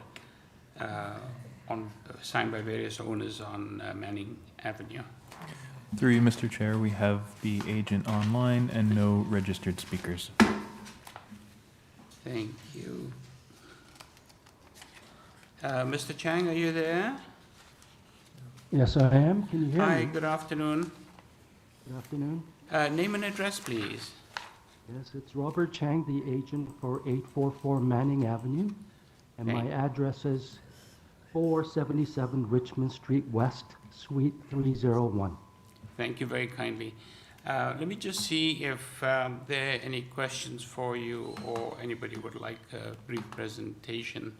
It looks fairly straightforward to me, but let's see. I do have some questions. Mr. Ghosh has some questions for you. Please go ahead, Mr. Ghosh. So it looks like you had a back and forth with planning about the length of the garage, and then planning was satisfied when you sent a site plan to them in August. Just to help me out, because it was hard for me kind of going back and forth between the site plans to make this out, but the site plan that was specifically sent that satisfied planning in August, did it make any changes to the garage from what's before the committee, or was it just for clarification? Yeah, there were no changes to the submitted plans. It was a context plan showing the existing two-story laneway suite that's being constructed 2 properties over. And so that we were trying to just demonstrate the impact these ancillary structures will have from the point of view of the main dwelling. And that the difference between our proposal and the laneway suite that's being constructed is a distance of 3 inches when you try to align the eastern elevation of these structures. Okay, and that's helpful, thanks. That basically answers it. And then planning, when they saw that additional context, were in agreement that they had no concerns with the proposed variance. Yes, that is correct. Thank you, sir. Let me see if there's any, I have one more question from Ms. McKay. Really just a quick comment. So it looks like our transportation division has said that it won't object to the wider driveway width that you're seeking in variance to. That is correct. Thank you. Okay, we'll take it into committee and come forth with a decision. Once again, Mr. Ghosh, thank you. So I was asking that question because I wanted that clarification in case we needed to tie it to that site plan sent to planning, because, you know, I respect their opinion on this. It is a larger garage than normal, but, you know, the context they provided is compared to the footprint of laneway houses in the surrounding area. It's not that different. It's not that much larger. I'm also satisfied that that's the case, that, you know, it is a variance from the norm, but it's a reasonable variance. And then the driveway size just has to do with the adjacency to the laneway. So I think it is minor and would move to approve it. Thank you. Do we have a seconder? Mr. McKay, thank you. All those in favor? Thank you.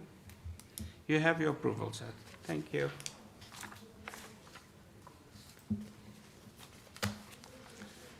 And moving on to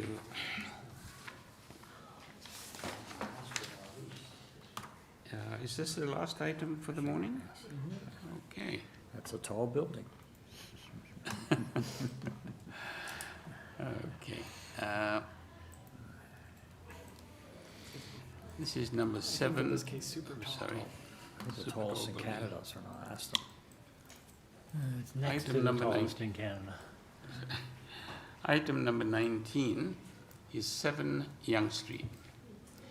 The purpose of the application is to alter the development standards for a 92-story mixed-use building, Tower 2, as approved under site-specific zoning bylaw 1250-2023, bylaw 249-2020 LPAT, by increasing number of stories and building height from 92 stories to 95 stories. That's 289 meters to 306.4 meters. There will be a total of 1,014 residential dwelling units within this tower.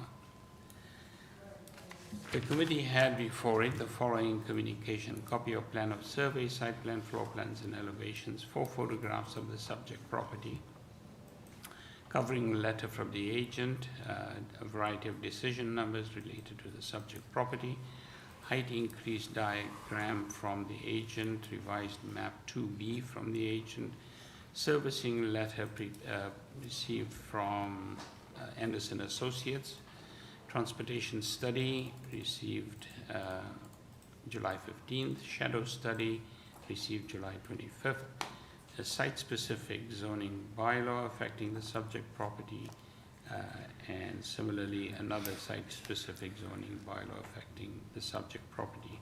We have presentation materials from the agent, and we have agency, commenting agency reports, email correspondence from senior planner, community planning, City of Toronto, and advisory staff report from Metrolinx.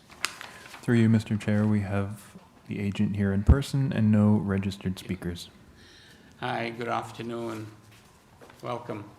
Name and address, please.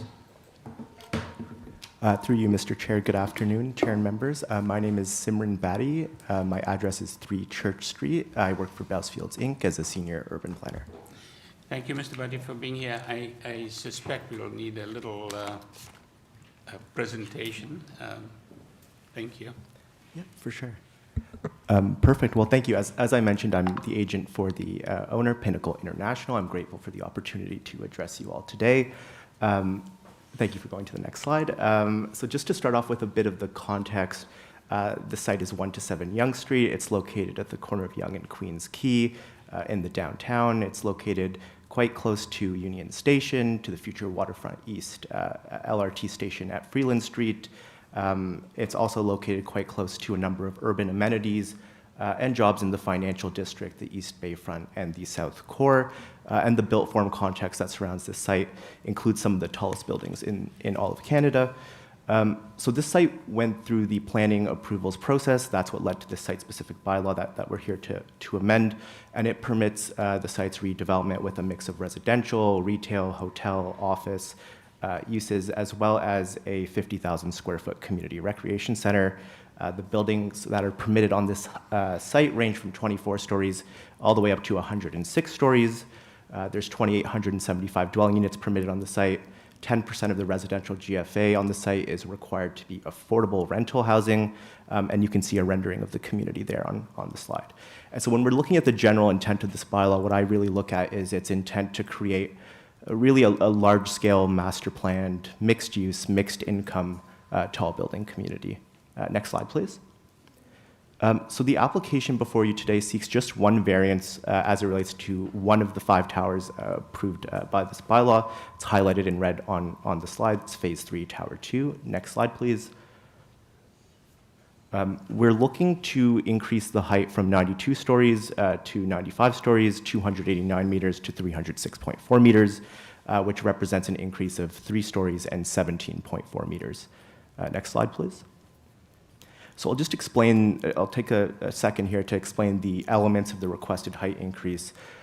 This graphic on your screen shows on the left side the council approved height and what it consists of, and on the right is what we're proposing through this application.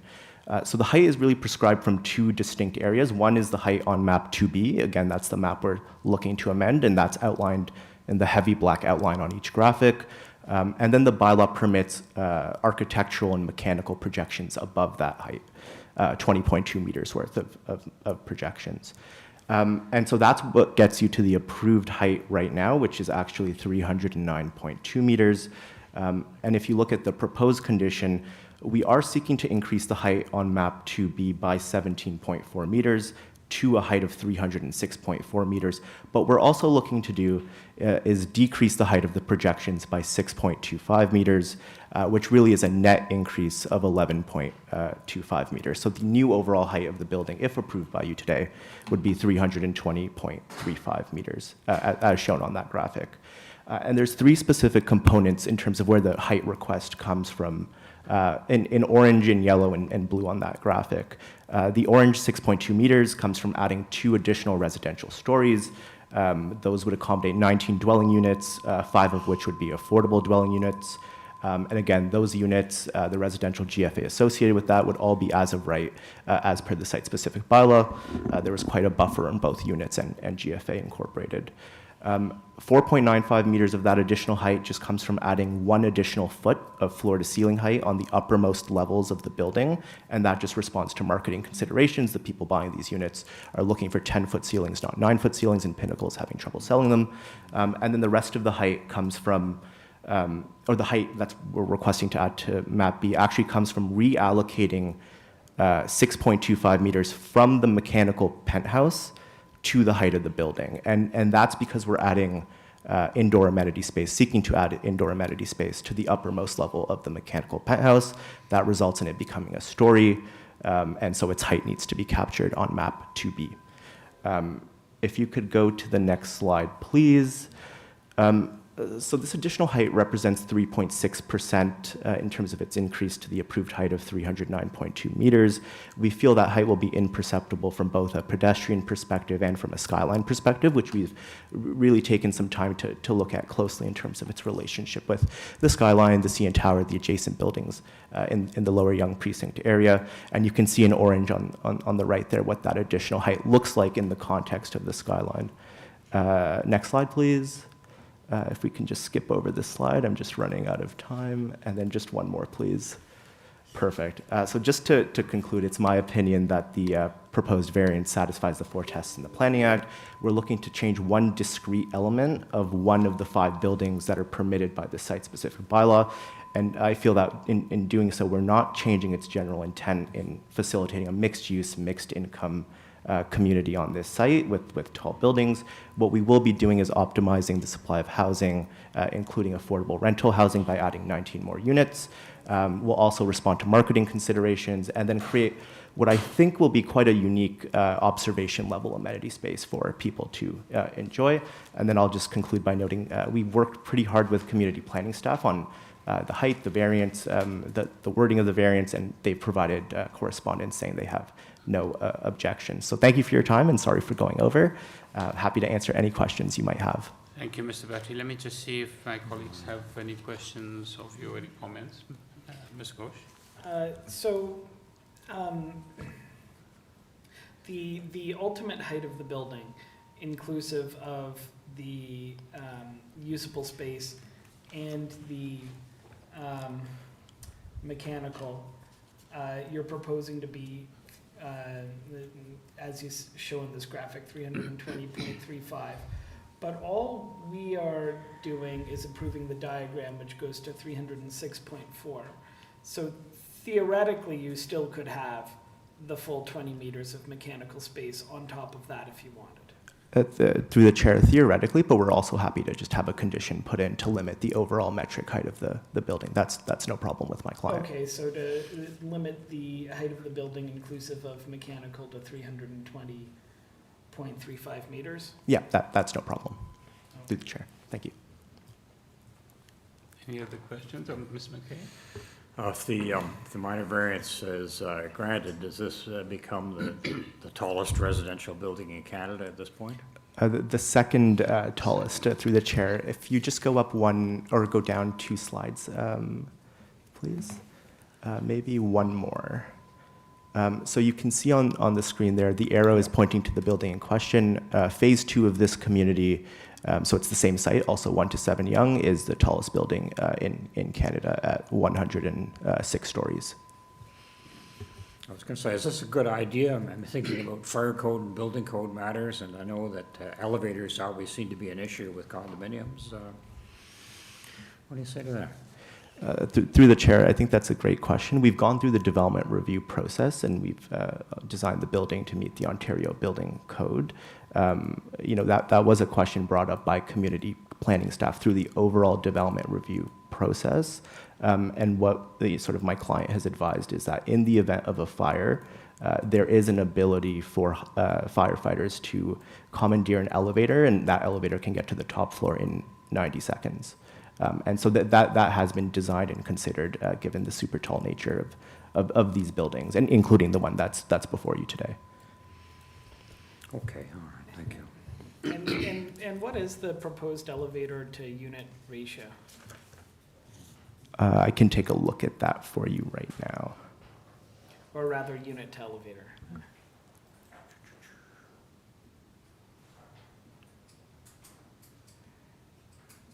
Just bear with me here as I sift through all this stuff I have.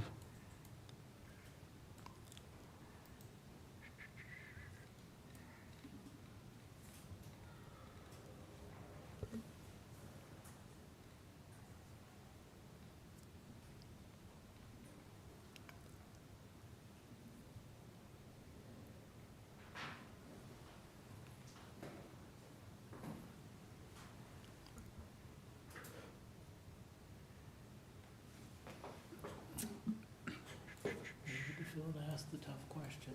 2, 3, 4, 5, 6, 7, 10. Perfect. Through the chair, it's 120 units to an elevator. Okay. So how many elevators in the building? How many elevators? Through the chair, 8 elevators. Thinking of buying, Gary? Well, a house in the annex for 35 years to a condominium in the last couple of years, I just know from myself and from other condominiums, elevators keep coming to be an issue. Probably worth investing some stock in elevator companies. But, all right. Thank you, Mr. McKay. Any other questions? No? All right, we'll take it into committee, Mr. Batty. Thank you. See what we come up with. All right, who wants to take this on? As we all look. Sure. Oh, no, Gary. Hey, actually, I'm not taking, want to take it back if I could, start of the committee, just one question. I noticed that Metrolinx, my note is that they were requesting an environmental easement. Do you know about that? Have you spoken to any lawyers about that? Through the chair, yes, that's something we're looking to address through the site plan approval process, which is still active on this site. So that we have no concerns with their request. Well, if I were moving this, I'd probably exclude them, just to let you know, but, okay. Thank you. So there's a Metrolinx request for an environmental easement. That's good, thank you. I think Gary should move this one. Yeah, if I may just add a comment before we move on.